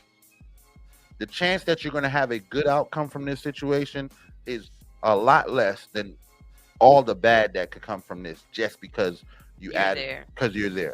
And what if he's there and like you said, his wife there? What this bitch doing here? Why she here? I can't have this supposed to be my sister-in-law. Why this bitch here? You know what I'm saying? That's what I'm saying. You got to be smart enough to pick and choose. You want to be friends with her yet? Like I said, y'all can go to brunch. Y'all can kick it. Y'all can go out of town trips, whatever. But anywhere you know this dude is going to be and y'all already have a history, why you want to be there? Like, you can't go over there for Christmas or whatever. No, why you want to be there? You know what I'm saying? I don't want to be there. I wouldn't be trying to pop up in my ex's shit if I knew if we in a relationship and it's that just doesn't make sense. I can't. There's no excuse for that. You know what I'm saying? That's what. Wasn't there somebody that said something about, are you allowed to cry at your ex's funeral? Like, how would you? Yeah. Somebody said, how you, I said, look. If you're gonna go to the funeral, you're gonna have to go to. First of all, I don't want you to go to the funeral, but I can't stop you from grieving about who you want. Right. But I can't go with you because if you cry more than 3 minutes, bitch, stop all that damn crying. That the nigga dead. The nigga dead. I'm right here. Stop all that goddamn crying. Don't tell. Well, don't even tell me you were supposed to have a future with this man. You crazy? But that's the emotion that you're going through at the time. I could understand that's going to pay your respects because this is a person that's life is gone, right? But to be, that's crazy. Well, I couldn't even imagine that. Like, and it happens all the time. People do that all the time. Like I said, I couldn't. Depending on which one of my exes died, like even one of my ex-wives died, I'm going to show up. But wait. Now, in that would change it for me. And the reason why that would change it for me is because you guys have kids. That's what I was about to say. These are the mother of my children. And so you're not necessarily showing up to pay respects to her passing, and you're not necessarily crying for her passing. At this point, it's the fact that your children have lost their mother and you're there to support your children and you're mourning your children's loss. No, that's not why I'm showing up. That would be my thought. Yeah, I wouldn't be showing up. That's where my thought process I'm going to show up for it to be strong for my children and strong for their families. Mm-hmm. But I am mourning the loss of the person who I created life with. That's what I just said, ain't it? No, you're saying I'm showing up for the children's mourning. I am showing up directly because one of the mothers of my children died. That personally affected me. I think if after we broke up, I ain't caring if you dying no more. I think, and that might be a part of it too. It might be how we broke up. If I cared whether or not you're gone or not, but the fact that you were my kid's parent. Mm-hmm. Would overshadow anything, ill feelings that I had. There's an experience that me and this person had that I can't have with you. You're not gonna have that with anybody. Yeah. Right. There's only a few other people who I had that exact experience with, and we shared something in our children that I have not shared with anyone else. I have to be there to acknowledge that, hey, this was the mother of my child. I do feel this. I am in pain for all the family. Do you ride in the family car, like in the family limousine? If my kids are riding in the family limousine, I probably won't. I probably won't do all the family stuff. Like you don't sit in the front pew? Yeah, I'm not sitting in the front pew. I'm not doing all of that stuff. Okay. And especially if, like with my first wife, she remarried because she's got a husband. So I feel you. I feel you. With my second wife, she hasn't remarried, but her family is very deep. Her family actually would want me to come and sit up on the front and all that stuff because we have a history. Again, I known that girl since high school. I know both my first and second wife I known since high school. So I met my first wife when I was 18. I mean, my second wife when I was 18. I met my first wife when I was 19. 20. When I met her when I was 19, we were together when I was 20. Because I broke up with my second wife was my girlfriend. She moved away. I met my first wife. We got together, got married, stayed for a certain amount of time. Then we broke up. And then then my high school sweetheart comes back and she, you know what I'm saying? So I have that much time with both of them. You know That's a long time to know a person. Know their families. I know my ex-wives' birthdays and mother's birthdays. That I know their families. Shit, I think my second wife's mom's birthday was yesterday. Was it yesterday, March 5th? Yes. Right. Yes, it was. So that's what I'm saying. That's how intricate. I could not show up at the funeral. That would just be wild. So Teacher Nietzsche says, I'm only going to my ex-husband's funeral if Yana needs me. If not, R.I.P. nigga. Hey man, everybody feels differently. Everybody feels differently. I feel like when she said that, she was like, R.I.P. nigga. Deuces. Fuck that nigga. Right. But no, I feel you. And for me, that was one of those things that I always said when people be like, you you only have to it's only 18 years. 18 years. And it's 18 years like of that kid's life, if you happen to be with that other person or be around that other person. I'm like, no, I don't think that's when true. that child, if that child dies in a fucking car accident, both of y'all gonna be there. Ain't no 18 years. We can even do more than that. It's a lot of different things. Okay, when that child graduates from whatever, college, y'all gonna be there. Mm-hmm. When that child gets married, y'all gonna be around each other. When that child had a first child, y'all, and the second child, and the third child, y'all gonna be around each other. There are so many different life milestones that when you are attaching yourself to another person with children, 18 years ain't 18 years isn't the half of it. It's a lifetime. Right. It's a lifetime. Even when that child's other parent passes, you still have to be there to help that child through that life transition. And if you are bitter and hurt, who gives a damn? Who gives a damn if your daddy dead and that child is still mourning the loss of their father of or their parent. Their parent. Right. Sorry, not their father. Yeah, of their parent. And that myself. I know we all do. That child is still mourning the loss of their parent, and to be a good parent, you have to be able to help them through that, through your traumas and your issues and your bitterness and stuff. I've always been very mindful when it came to sex and having kids and stuff like that. I never accepted a person's, oh, it was an accident, I just got pregnant, I don't even know how. No, bitch, dick plus coochie equals kids. And if you don't do that the right way and protect it, then you gonna have kids. And to just be okay with having lots of kids with lots of different people, I feel like it's doing yourself and those children a disservice. Definitely does that your children a disservice. As far as self, I don't know. Some people, I'm not gonna say some people are selfish and don't care, but some people are selfish and don't care about what's the repercussion. But you're definitely doing a disservice to those children, because there's only so much time in a day. There's only so much money that can be earned. You know what I'm saying? Even in the case of Nick Cannon with all those damn kids. Here comes Christmas, and now you're trying to divvy up time for all the children to be seen. And he's like, oh, I can make it happen, but he can. You? But this kid still feels like they on the time clock. That's exactly what it is. You can find a way to get 5 minutes to every kid that day. But this kid also felt that they only got 5 minutes. And they know they only got 5 minutes. When they were young, they didn't count time. But by the time they got to their teenage years, they realized that, damn, dad was here 30 minutes. Yep. We all took pictures. We opened up our gifts, and that nigga was out. And he was out because he had to get to the next set of kids. You know who else kind of like their family structure? I can't understand it. The Duggards. The Duggards. They were on TLC years ago, and they had 19 or 20 kids or what. When that show first started, I foresaw or I foreshadowed that they wouldn't last, their demise. Right. And it was things about their family structure that when you have this many kids, you can just foresee the issues coming. And what's crazy is I actually met the oldest son before he went to jail.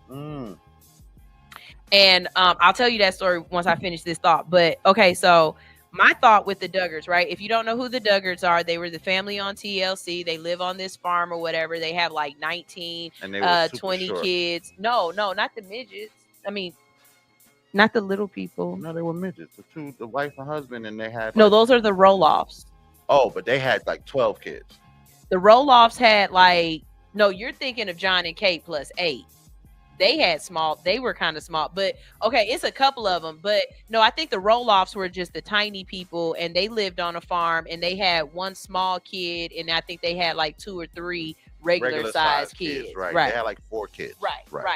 These people got literally 20 kids. Like when they showed videos of their house or whatever, they didn't have a kitchen, they had a cafeteria. You know what I mean? And all of their kids were named J names or something. Yeah, You know what I'm saying? Like a big ass cult. Right. So now we find out as the years have gone on with these people's lives and stuff like that, you find weird things like the parents wouldn't let the kids date unless the people dated the whole family or some crazy stuff like that. Like, if you came to the house to try to date me, you couldn't take me away and go out on a date and we spend our time alone getting to know each other. We would have to date with all 19 of my siblings right there with us during the whole interaction and the whole dating and whatever else, right? Okay. Years go by, we find out that, you know, the oldest son was sneaking into the bedroom of some of the younger sisters. Oh, yes. Now I remember. Now you remember? Okay. You find out that as the mother, because it's only one mother and one father, this one woman has had 20 kids. As she continues to have kids, they get, it's like a Xerox. The first one came out real dark. The younger ones were I don't want to say closer to retarded, but that's what they were. They were definitely developmentally delayed. Yeah. Okay. 504 plans. Yeah. Okay. Yeah. But this, taking it back to the Nick Cannon thing and stuff like that, you have one family structure and one family unit, but you can't tell me that that one lady was able to really know all of those kids. And you could tell from not knowing what they were going through right underneath your house. But not only that, you got 20 kids. Tell me each kid's favorite color. Tell me what each kid is allergic to. You can't. And the way I know is when watching the show, all of the older kids were responsible for the younger kids because the parent didn't have the capacity to raise or to love even 20 people. I don't think the capacity for love is measurable, but the capacity to parent well is definitely subjective to how many kids you got. The bigger the family is, the more likely that the older kids are going to take care of the younger kids because you're just going to get wore out. You're a baby making factory.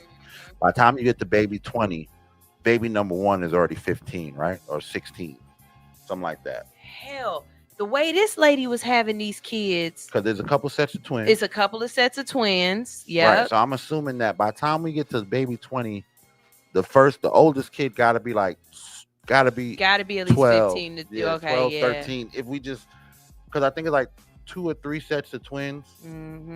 Here, let me look it up while you still talking about it. But and then so you got to stagger out those years because those twin years you knocking out 2 at one time. So at some point, the oldest kid is going to be in his teenage years, and the youngest one is going to be a baby. You know what I'm saying? Just going off of my own family and my dad and how he had kids. When his youngest child he was having, I was in my 20s. No. Sorry, I'm tripping. See, that's different though, because as a man, all you have to do is impregnate. You don't have to gestate. Right.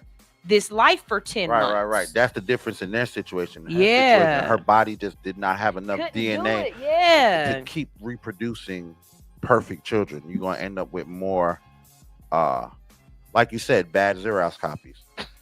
But if I was on the dating side. What? You see the camera. Look at the camera. On the dating side. Oh. It's a buggy. It's a. I would probably tell my kids, hey, make sure you bring your date around this. You got to bring them around the family. Oh yeah, no. And they got to be there. I think I didn't explain how weird it was because it's been a minute since I watched the show. But the way they explained it, everybody was like, "That's weird." Yeah, the that's term weird. Dating the family is a bad term, but if you're serious about this person and you have this huge family that's going to always be a part of you and your husband or you and your wife's life, unless y'all move away, they got to get comfortable with having your 20 siblings. And I think it was something like that though, like where they was like, nah, you come a part of our family. We don't come a part of yours. We don't become part of yours. Yeah. You know what I'm saying? We got enough. And then the more kids you have, the more likely that one of these kids is going to die. The more kids you have, the more chance you have for one of these children to die or be kidnapped or be molested or be taken advantage of, the odds go up way higher with the more kids you have. You know what I'm saying? So they'd have to be, I'd keep them close. So, okay, this is how she had her kids in 88. Oh, so the oldest one is 36. Okay. He was born in 88. You got 88, 89, 90, 91, 92, 93, 95, 96, 97, 98, 2000, 2001, 2002, 2004, 2005, 2007, 2018, and 2010. And then the 20th was born. No, I'm sorry. I was looking at the dates, the day, not the year. I'm sorry. So you got 2007, 2008, 2009. Oh, that's a nephew that they adopted. Yeah, that's a lot of damn kids. So she's only had like maybe a couple of 1-year stints, maybe where she wasn't pregnant. So all her kids are pretty much from 88 is the first one. Mm-hmm. They're all back to back. All back to back. So they was all raising each other. So from 88, and they got 20 kids. Any twins? There's twins in there, right? I don't see no birth dates that's the same birthday. Okay, well then that means that I don't see no twins. 88 and the last kid was born in. This is crazy. Oh, 88 and the last kid is born when? The last kid was born in 2007. Look like 2008. 2008. Mm-hmm. That's 20 years. That means homeboy was 20 years old when his youngest child. Yeah, that's more similar to how when I was growing up. So. I think it's different if it's. I think in your situation with your parents, it's different because he had different women. Yeah, different women that take care of that business. Same woman, that same man. She can't take care of all of them kids. Yeah, that's crazy. What you think about? Crazy. All right, so since we're on the child and the birthing thing, what do you think about Anthony Edwards, the basketball player, trying to sign away his rights to his child that he didn't want to have? Okay. So first, let me premise this by saying I have 7 brothers. Mm-hmm. And so I see some of these situations differently than most women would see them because I see them from the side of my siblings, right? Mm-hmm. And I don't know anything about their relationship or how that worked out. Only thing I know is the things that I've heard on the Goat Shop. From my understanding, that young lady has other kids by other basketball players, correct? Like she's a career. Well, I think she has other kids, but her other famous baby father is Lil Baby, the rapper. Oh, okay. So she has other children by other famous people, not necessarily basketball players. Yeah. Okay. So the first thing that crosses my mind with this is she's a career hoe, meaning she knows that to make her money, she needs to have a child by somebody. And in that situation, but that's not a hoe, that's a breeder. Okay, a career breeder. Okay, bet we'll call it that instead of selling. Yeah, selling vagina. coochie. Yeah, she's just trying to get pregnant. Yeah, she's trying to get pregnant to secure the bag. Right. Okay. That's a breeder. So in that first situation, I don't feel bad for Anthony Edwards because in your particular situation, you should be on the lookout for these type of people anyway. You should know. Right. And in that situation, you should have been securing and protecting your seed. True. So on one end, that's your own problem, sir. Mm-hmm. But on the other end, if they have had the way he's making it sound is like he let her know I ain't want no kids. Didn't want any children. Right. And so in that situation, for her to continue to have the child anyway, I would be like him. I told you this ain't what I want. I'll pay whatever it is I need to pay to be done with this. But if that wasn't the situation I wanted to be in and you did it anyway despite me, then you got to deal with the consequences. Because on the other end, if it was her getting pregnant and him saying, I want the child, and her saying, it's my body, I don't want to have there's nothing he could do about it. Totally agree. You know what I mean? So you can't make what's good for the goose not good for the gander as well. If she has the ability to have it without his permission, he has the ability to walk away from it without any detriment. Well, yeah, without only thing that he's doing with filing these papers is saying that he's not legally responsible for anything with this child. Meaning it's like if he don't sign the if he don't what's it called? You gotta if you're not married and you have a kid with somebody, you got legitimized. You got to be legitimized. Okay, so he's not legitimizing this child. Yeah, he's not going to legitimize himself. But the problem is the state is going to require legitimacy anyway to prove who this child's father is. And that person is still going to have to pay child support.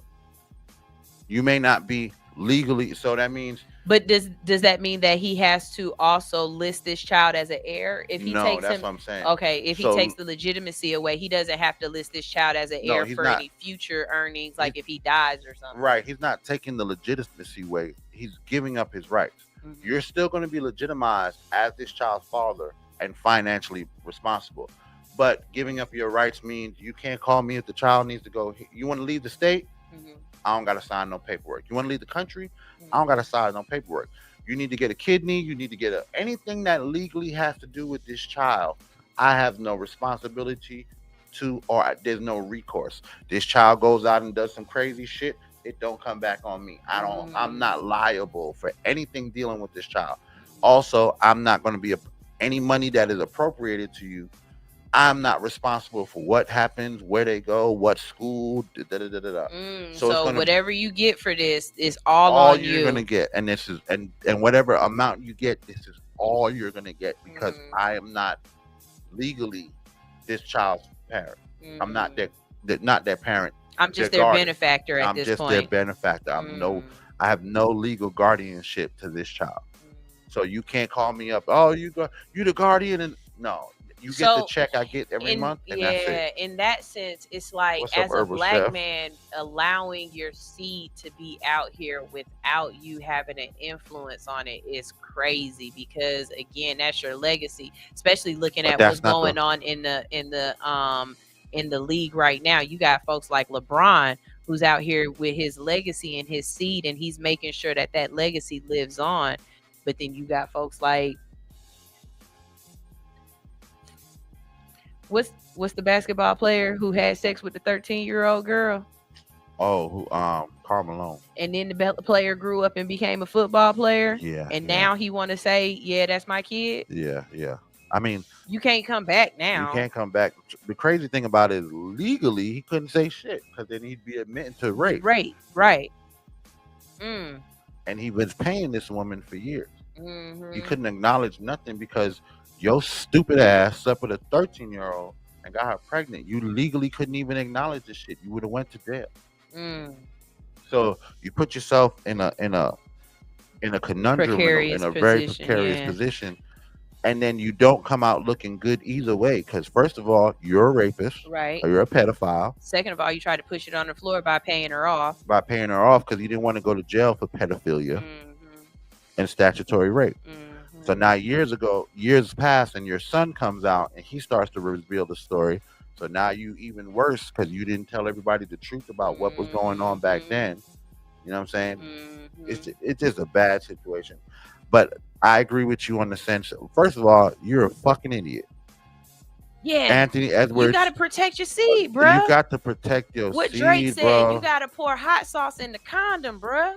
Something, bro. You got to protect your seed, bro. Didn't that really happen to Drake? He put hot sauce in a condom or something like that, and then she got mad because she tried to take turkey basted and got her coochie all hot, spicy. I've heard the story, but I don't know if it's true. I have heard the story, but I don't know. You've been watching the game too many times, lady. Right? That's crazy. I'm not about to turkey baste my coochie. But that's not the first time I heard. Before the hot sauce, I heard about dudes pouring alcohol in there. Because soy sauce. Because the alcohol is gonna kill the sperm. The soy sauce not gonna kill the sperm. Neither is the hot sauce. It's just gonna burn. Lets me know. Right. And it's gonna be you less likely, of course, to get pregnant because you got this hot sauce inside you. Got that mixed in there. Right. Still. But it's not gonna just. You got one that's a real trooper. He gonna get up through there. You know what I'm saying? think I can. I think I can. But you know, I've heard niggas talk about pouring alcohol in the condom to kill stuff, or flipping it inside out and throwing it in the toilet because you know what I'm saying. Don't flush it down the toilet. Okay, Why don't not? flush condoms down the toilet. You fuck up the pipe system, bruh. Don't flush the toilet. Don't. I paid $150 for this hotel room. I don't give a fuck about your pipes. I'm trying to save my. Okay, well, at your own house. Oh, at your own house? Yeah.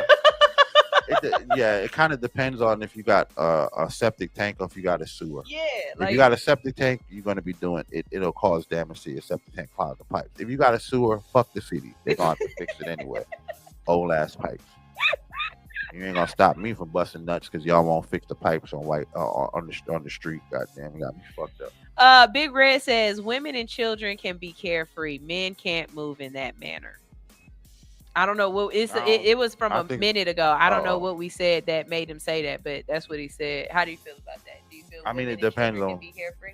No, I don't feel like anybody can be carefree. Because I wasn't gonna agree with that either. Yeah, just in the sense of as a woman, my head stay on the swivel. As a woman, I have to watch your mannerisms. You know the jokes that you tell and everything. Because that little oh yeah, she deserved it joke makes me watch you a whole lot closer in the dark than you know what I mean. Yeah, like when you hear dudes telling jokes about a woman getting raped and how she might have deserved it or how wish you know things like that. Yeah, like.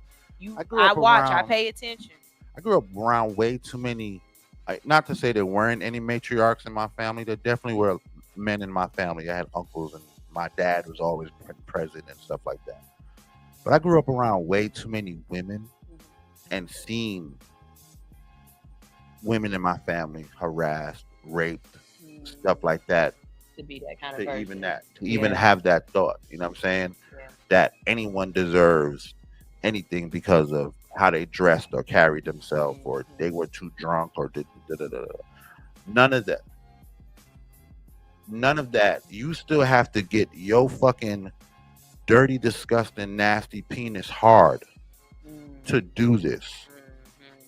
It don't matter what she was wearing or where she was or how drunk she was. You still had to reach in your fucking dirty drawers and pull your penis out to make this thing happen. And that's wrong. Had to choose to do this. Yeah. Maybe she could not have chosen. Maybe I don't care. She was running down, slapping titties on everybody. Titties in your face, nigga. Titties in your face. Them ain't your titties. Them not your titties. Those you hers. Don't get to take you should be picking up the phone and saying, "Hey man, I was sexually harassed by this female who put her titties on me that I did not want." That part. And you laughing, but that's the truth. It is. And it needs to be more men out there who report women being inappropriate. Right. Like what happened with it wasn't Kai Cenat, but it was on Kai Cenat's stream with the little boy from Power. Oh yeah. And when the girl was grabbing on him, grabbed his junk. Yeah, and he's like, "Wait a minute! Like if I was a girl, I would be getting arrested right now. I mean, you would be like, yeah, no, that's wrong." So Rob is here. Rob said, Rob B. Mallory. If y'all don't know who he is, he's the zaddy that be wearing, like, anyways. He says she has no responsibility though. Just because these guys are athletes and millionaires doesn't mean that they have mentors and positive male role models. Rob, I totally agree. She does. She is at fault. She does have responsibility. But she is not the she's the predator. What we're talking about is young men recognizing predators. He was preyed upon. How old is Ant-Man? Is he still like under 25? Yes. Oh yeah, he definitely was preyed upon. Yes. How old is she? If she's in her 30s. He definitely was preyed upon. She's in her 30s. He definitely was preyed upon. We understand that. But it's hard for me because I've been a man my whole life, right? So many people on this earth who can't say that. Well, it's hard for me to think that when I was 14, 15, 16, I was told, wrap your shit up because you might end up with a baby. And sometimes these bitches is trying to put babies on you. That's something I was taught 14, 15, 16. That's how I made it to my 20s with no children, because I was so fearful of what would possibly happen if I get somebody pregnant. I had shit. I paid for 2 abortions before I was fucking 21. Really? Yeah, because I was stupid enough to think that, oh, I could do this shit and it's not going to happen. Nothing's going to happen. Well, it happened.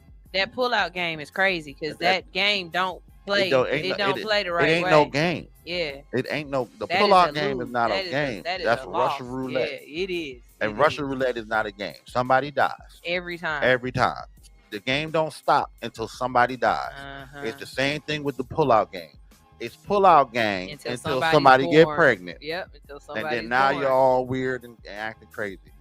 But to tell me that this man made it to his 20s and he don't know better than to put a condom on, that I don't feel.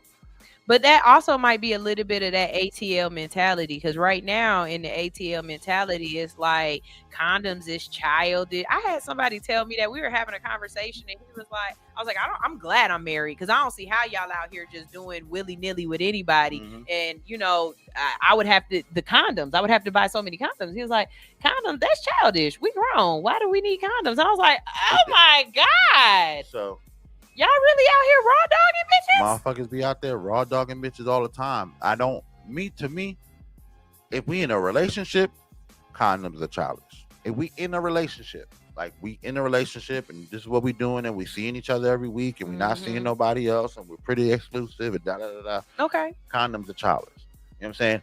Because if I catch something, I know exactly. Where the fuck it came from, and you a childish ass individual for going outside of our relationship and not using a condom. You know what I'm saying? But the way that people are having free sex and all these little groups and all that stuff like that, y'all need to be protecting yourself. Yeah, that's crazy to me too. Having threesomes and stuff like that, and y'all not having using condoms and threesomes and stuff. When what they say, Scrappy and Bambi and the other one, and his like the wrong girl got pregnant. How the third get pregnant? That's crazy. How you get the joining party to get pregnant? I plead the fifth. Teacher Nitra, unless you have a poor ass baby daddy like mine who don't show up for shit, you don't have to worry about seeing them. Ooh, so sorry for that, Teacher Nitra. You sound like a wonderful person. I don't think you deserve that.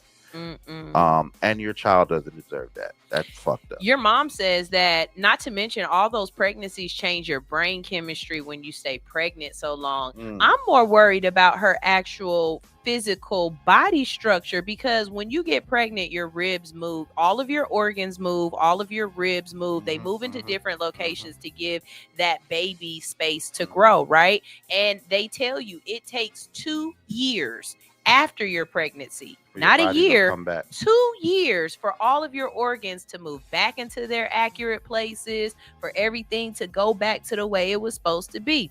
So if you get pregnant every fucking time you at your next doctor's appointment, they talking about you pregnant again.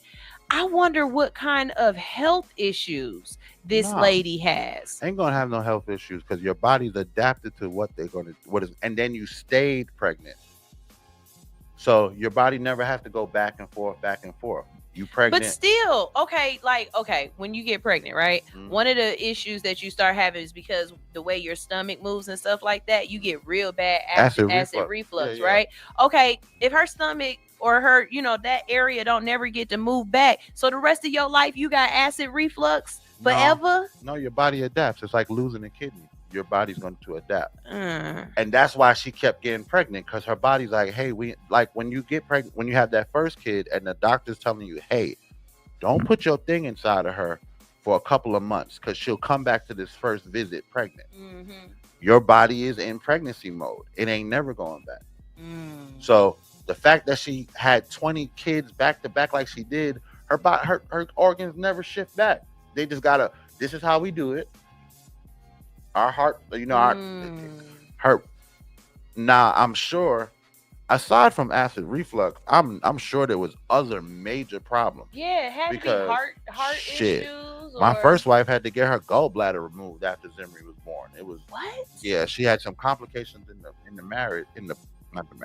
pregnancy that led to her. By the time Zimri was 3, she had to get her gallbladder removed. but it was all from pregnancy. Right. And they didn't really, it kept dragging on. And then 3 years later, we find out what the ultimate result is. So I'm sure something was wrong. But as far as her anatomy and what it was doing, oh no, it just stayed pregnant. Especially after kid number 4. It's just pregnant. It's just pregnant all the time. Okay, so then again, the different hormones that your body releases while it's pregnant, they're not supposed to release that hormones forever. Nope. That had to have some sort of adverse effect on her health and her body. I would like her to be a case study. Hell yeah. She should be a case study. I think that like my mom was saying about the brain chemistry, I think after 4 or 5 kids consecutively, the brain says, this is our job. So the next time we get a drop of sperm, we're going to take it. It ain't going to be we're not getting pregnant this time. You know what I'm saying? Every time you put some sperm near me, if you rub it on your finger and rub it on this clit, it's going to be pregnant. I'm going to get, because this is what we do. We pump out babies. By the time you get to baby number 20, shit. Them shit's probably, and I hate to say it, it's like the movie. They just slid out. There's no possible way. She couldn't have had to push. Right. But that last one, I think that last one in my head, I see it on ventilators and all kind of. That last one wasn't. Yeah, ICU and all that stuff. Yeah, that last one. Because that's way past the warranty on that pussy. Man, nobody should be. I promise you, after a certain amount of kids, you really getting into puppy factory. Like nobody's body should go through that many times. Nobody's body. I mean, but that'd be the only time when I'd be okay with men having multiple women. If you want that many kids, please don't make one woman have all of them kids for you. Go get some other hoes. Yeah, I used to want like 8 kids, but the 8, 9 kids, but the math in my head was it's gonna take 3 women. Yeah, it's gonna be, and I don't know how I was gonna figure out how to keep all the 3 women together to have all the children together, but the math was not mathing off of the one wife I had at the time. This wife's not gonna pump out all these kids. You know what I'm saying? But luckily, my mind changed from all that shit when I realized how much energy it takes to raise the child. 8 kids is a lot. That's getting to the kids. How much energy it is to wrangle 2 women. The fuck? I couldn't even get to the kids. I had to get through wrangling the 2 women together. I couldn't even get to the fucking kids. And that's when I was like, damn, this math is not mathing. Because if I need to add a 3rd one to make 8, I can't even get 1 out of the 2. I barely got 1 out of the 1. God damn, this not. I don't know what my dad was saying. This shit ain't the shit. This ain't it, dog. How old is your dad's youngest child? My dad's youngest child, I want to say, is 5 years old. Or 6 years old. So, real talk, do you think your father is finished? Do I think my father's finished? I think so. I'd hope so. I don't know. He's an older man that's still virile and doesn't believe in condoms. So it's possible anything can happen. Yeah, he doesn't believe in condoms. Wow. Yeah, doesn't. Most Jamaican men don't, though. Well, he's Trinidadian. Most island men in general. That's not a big thing. They don't do that. Yeah. But it's not just island men. Most Middle Eastern men, most African men. That's not their thing. You know, that's just not their thing. You know what I'm saying? And what happens is their kids now, they all about condoms. That's funny. Because we're not about to do this. We're not about to have we're not about to do this. You're not about to follow in my footsteps. Fuck out of here. Why you making all these kids? Yeah, that's funny. Big Red said she tried to file in California and trying to get more money. However, the child was born in Georgia. Yep. I saw that too, Big Red. I saw that too. But that's because she is a career breeder. Because how would you even know that it's better to file in California versus filing in Georgia so you could get more money unless you were breeding for money? Yeah, that's crazy, y'all. We got to get out of here. We're gonna go ahead and go and do a quick little oil change. But when we get back, we have Stoner Brown, Pushing the Guy, and .net for the Goat Shop. Later on today, around 8 p.m., we have Just Samaj and the Music Radio Show, and he has a guest tonight, and I believe he's going to be talking about Angie Stone. You know what he talked about last week, and I didn't even know it. He broke it before a lot of people did. What? The cussing pastor died.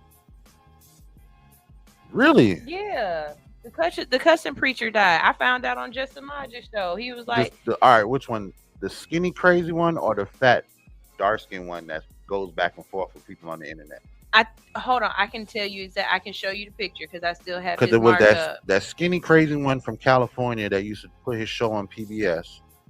Him? Oh yeah, that's the one. That's the fat dark skin one. Okay, yeah, he passed away. Wow. Yep. God took that fuck nigga ass home, man, and he gonna be cussing in heaven because you ain't gonna stop. If you don't know who I'm talking about, this is who I'm talking about. This is the cussing pastor, and he passed away. But just saying all that to say that the Just Samaj show is a really good show. He talks about a lot of different things, and he's gonna enlighten you on some stuff you might not have known. So R.I.P. to the cussing pastor. Yeah, that between him and Eric Mays, they had the internet taken by storm. Yeah, the whole thing with the thing about the cussing pastor was that ain't the first pastor I've ever met that cussed and talked to you, and it's just that it was for me. I have never. So I've met pastors that, especially at my church, where there were a lot of young pastors and stuff. So on the pulpit, of course, there ain't no cussing, right? But when they're not in the church, or especially when we're not on the church grounds, they're acting like real people. I've never met a pastor who wasn't a pastor 24/7. No, these pastors that I grew up with were pastors at the church and stuff like that. And when we were around each other, they were, of course, there still was word of God, right. But because they were more like us, they were more personable. And we learned. I have a pastor. I grew up with a pastor named Mark Walker. Mm-hmm.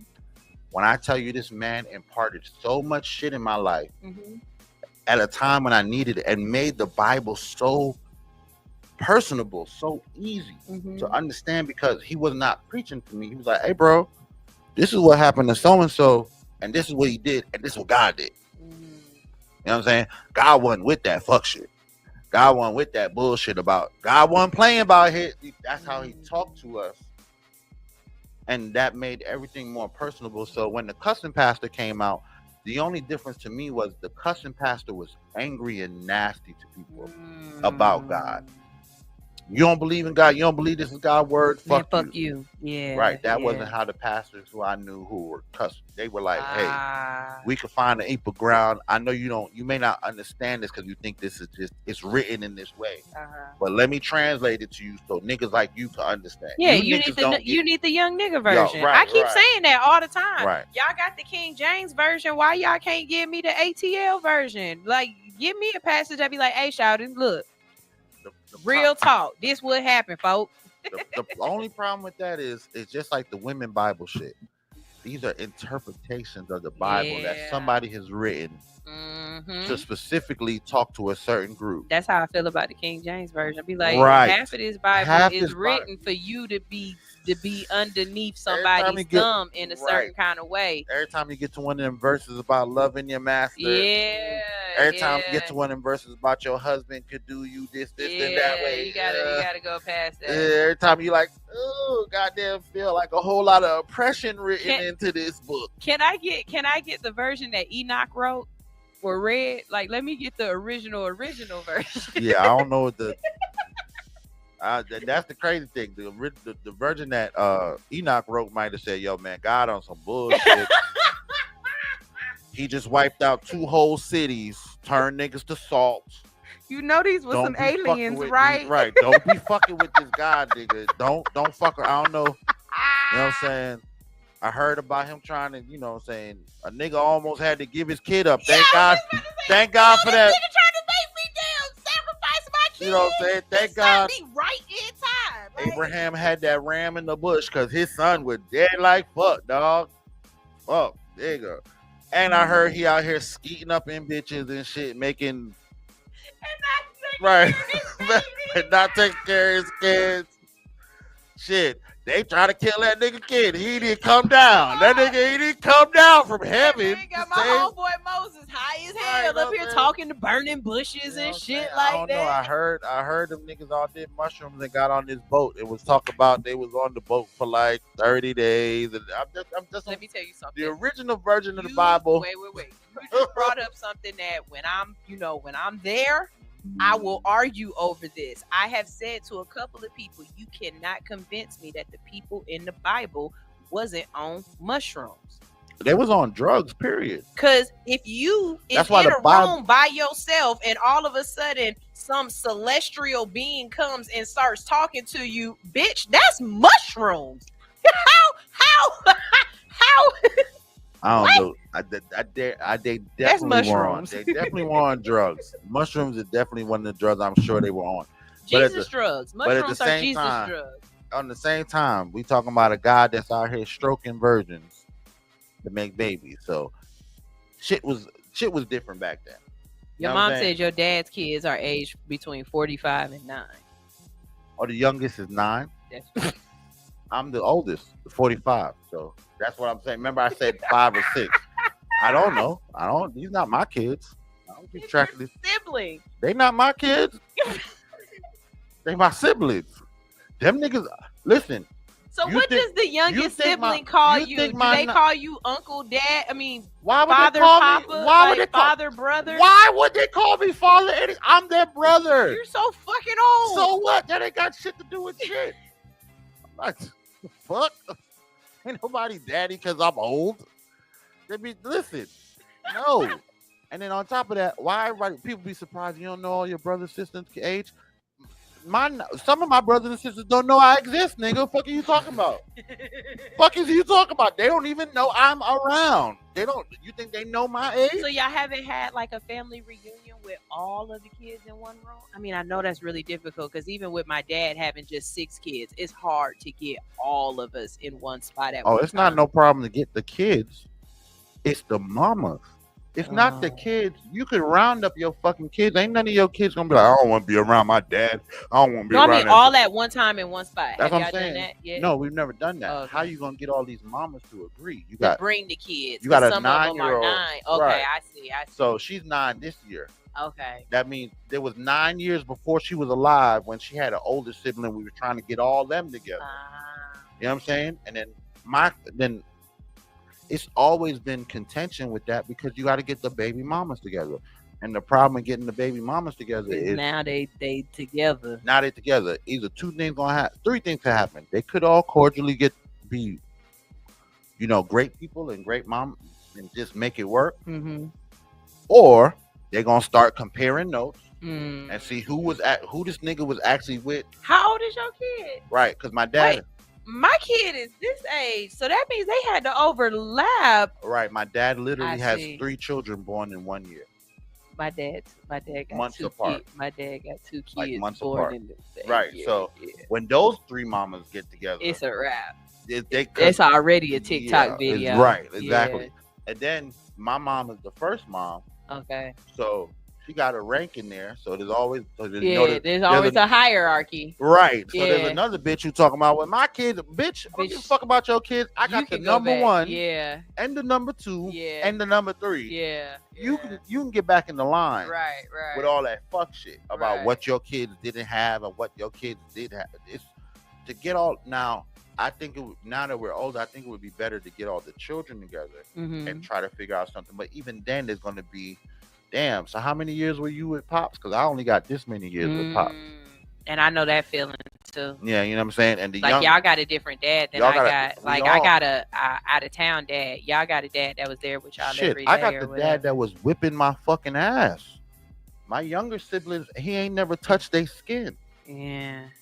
I got the dad who was trying to build his success. Right. They got dad that was successful. Yeah, you got the dad who's successful who can buy you anything you want whenever you want. You got a different father. You know what I'm saying? And because he's older, the baby mamas can't even play the same tricks no more. Bitch, 10 kids deep, bitch. You can't play You can't these games. do that. I already know You how don't want this me to see that roll. fucking kid? That's fine. I'll go see my other fucking kids. You not so the different types of father that we all got because of all. When you sit down and start comparison, some of his kids are bitter about who he was. Some of his kids have gotten to my age and realized, or old enough to realize, that there's certain situation that he had control over. Some shit he didn't have control over. Some of these kids don't realize that their mama was crazy as fuck. And some of these mamas knew this nigga had 8, 9 kids already. And still decided to be 10, 11, and 12. Right, because they breeders too. They may not be breeders for the sense of I want money from a man, but they see a man that has children and tries to be active with his children. So let me just add some more to the pot. You know what I'm saying? It's a lot. Your dad could be a case study. Yeah, my dad is definitely a case study. Your dad could be a case He's my study. own personal case study on why I don't nut in bitches all over the world. And with that, this is all hustled over here on his side 2.3. Don't be nothing in bitches all over the world. We out.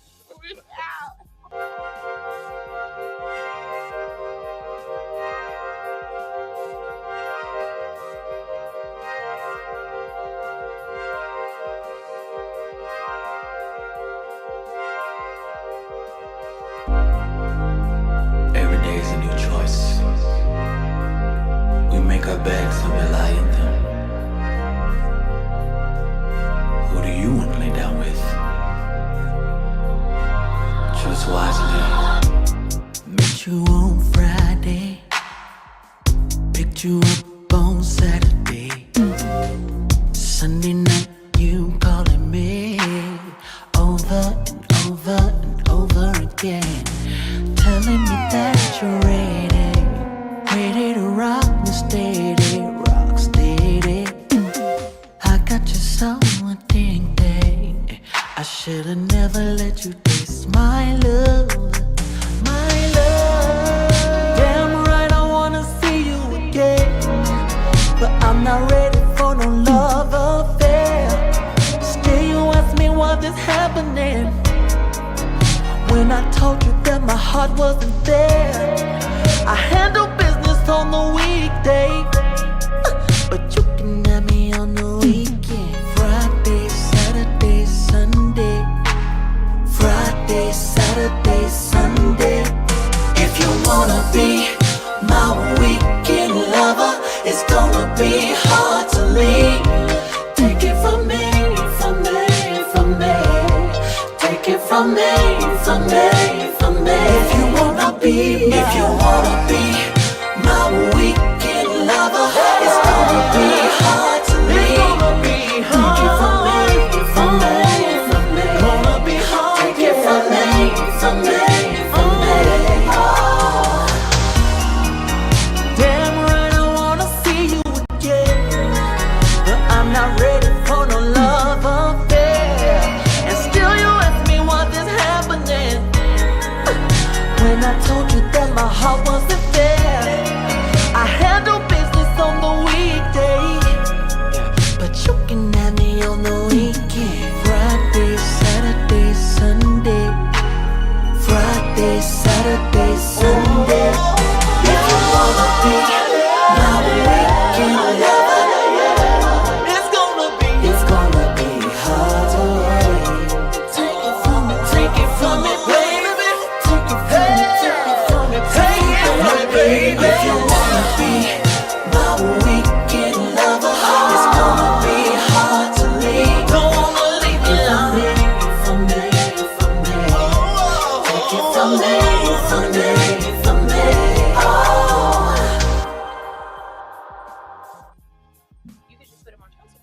DJ Telly Tell. Get up! 5, Yeah! 4, 3, 2, 1, let's go. Get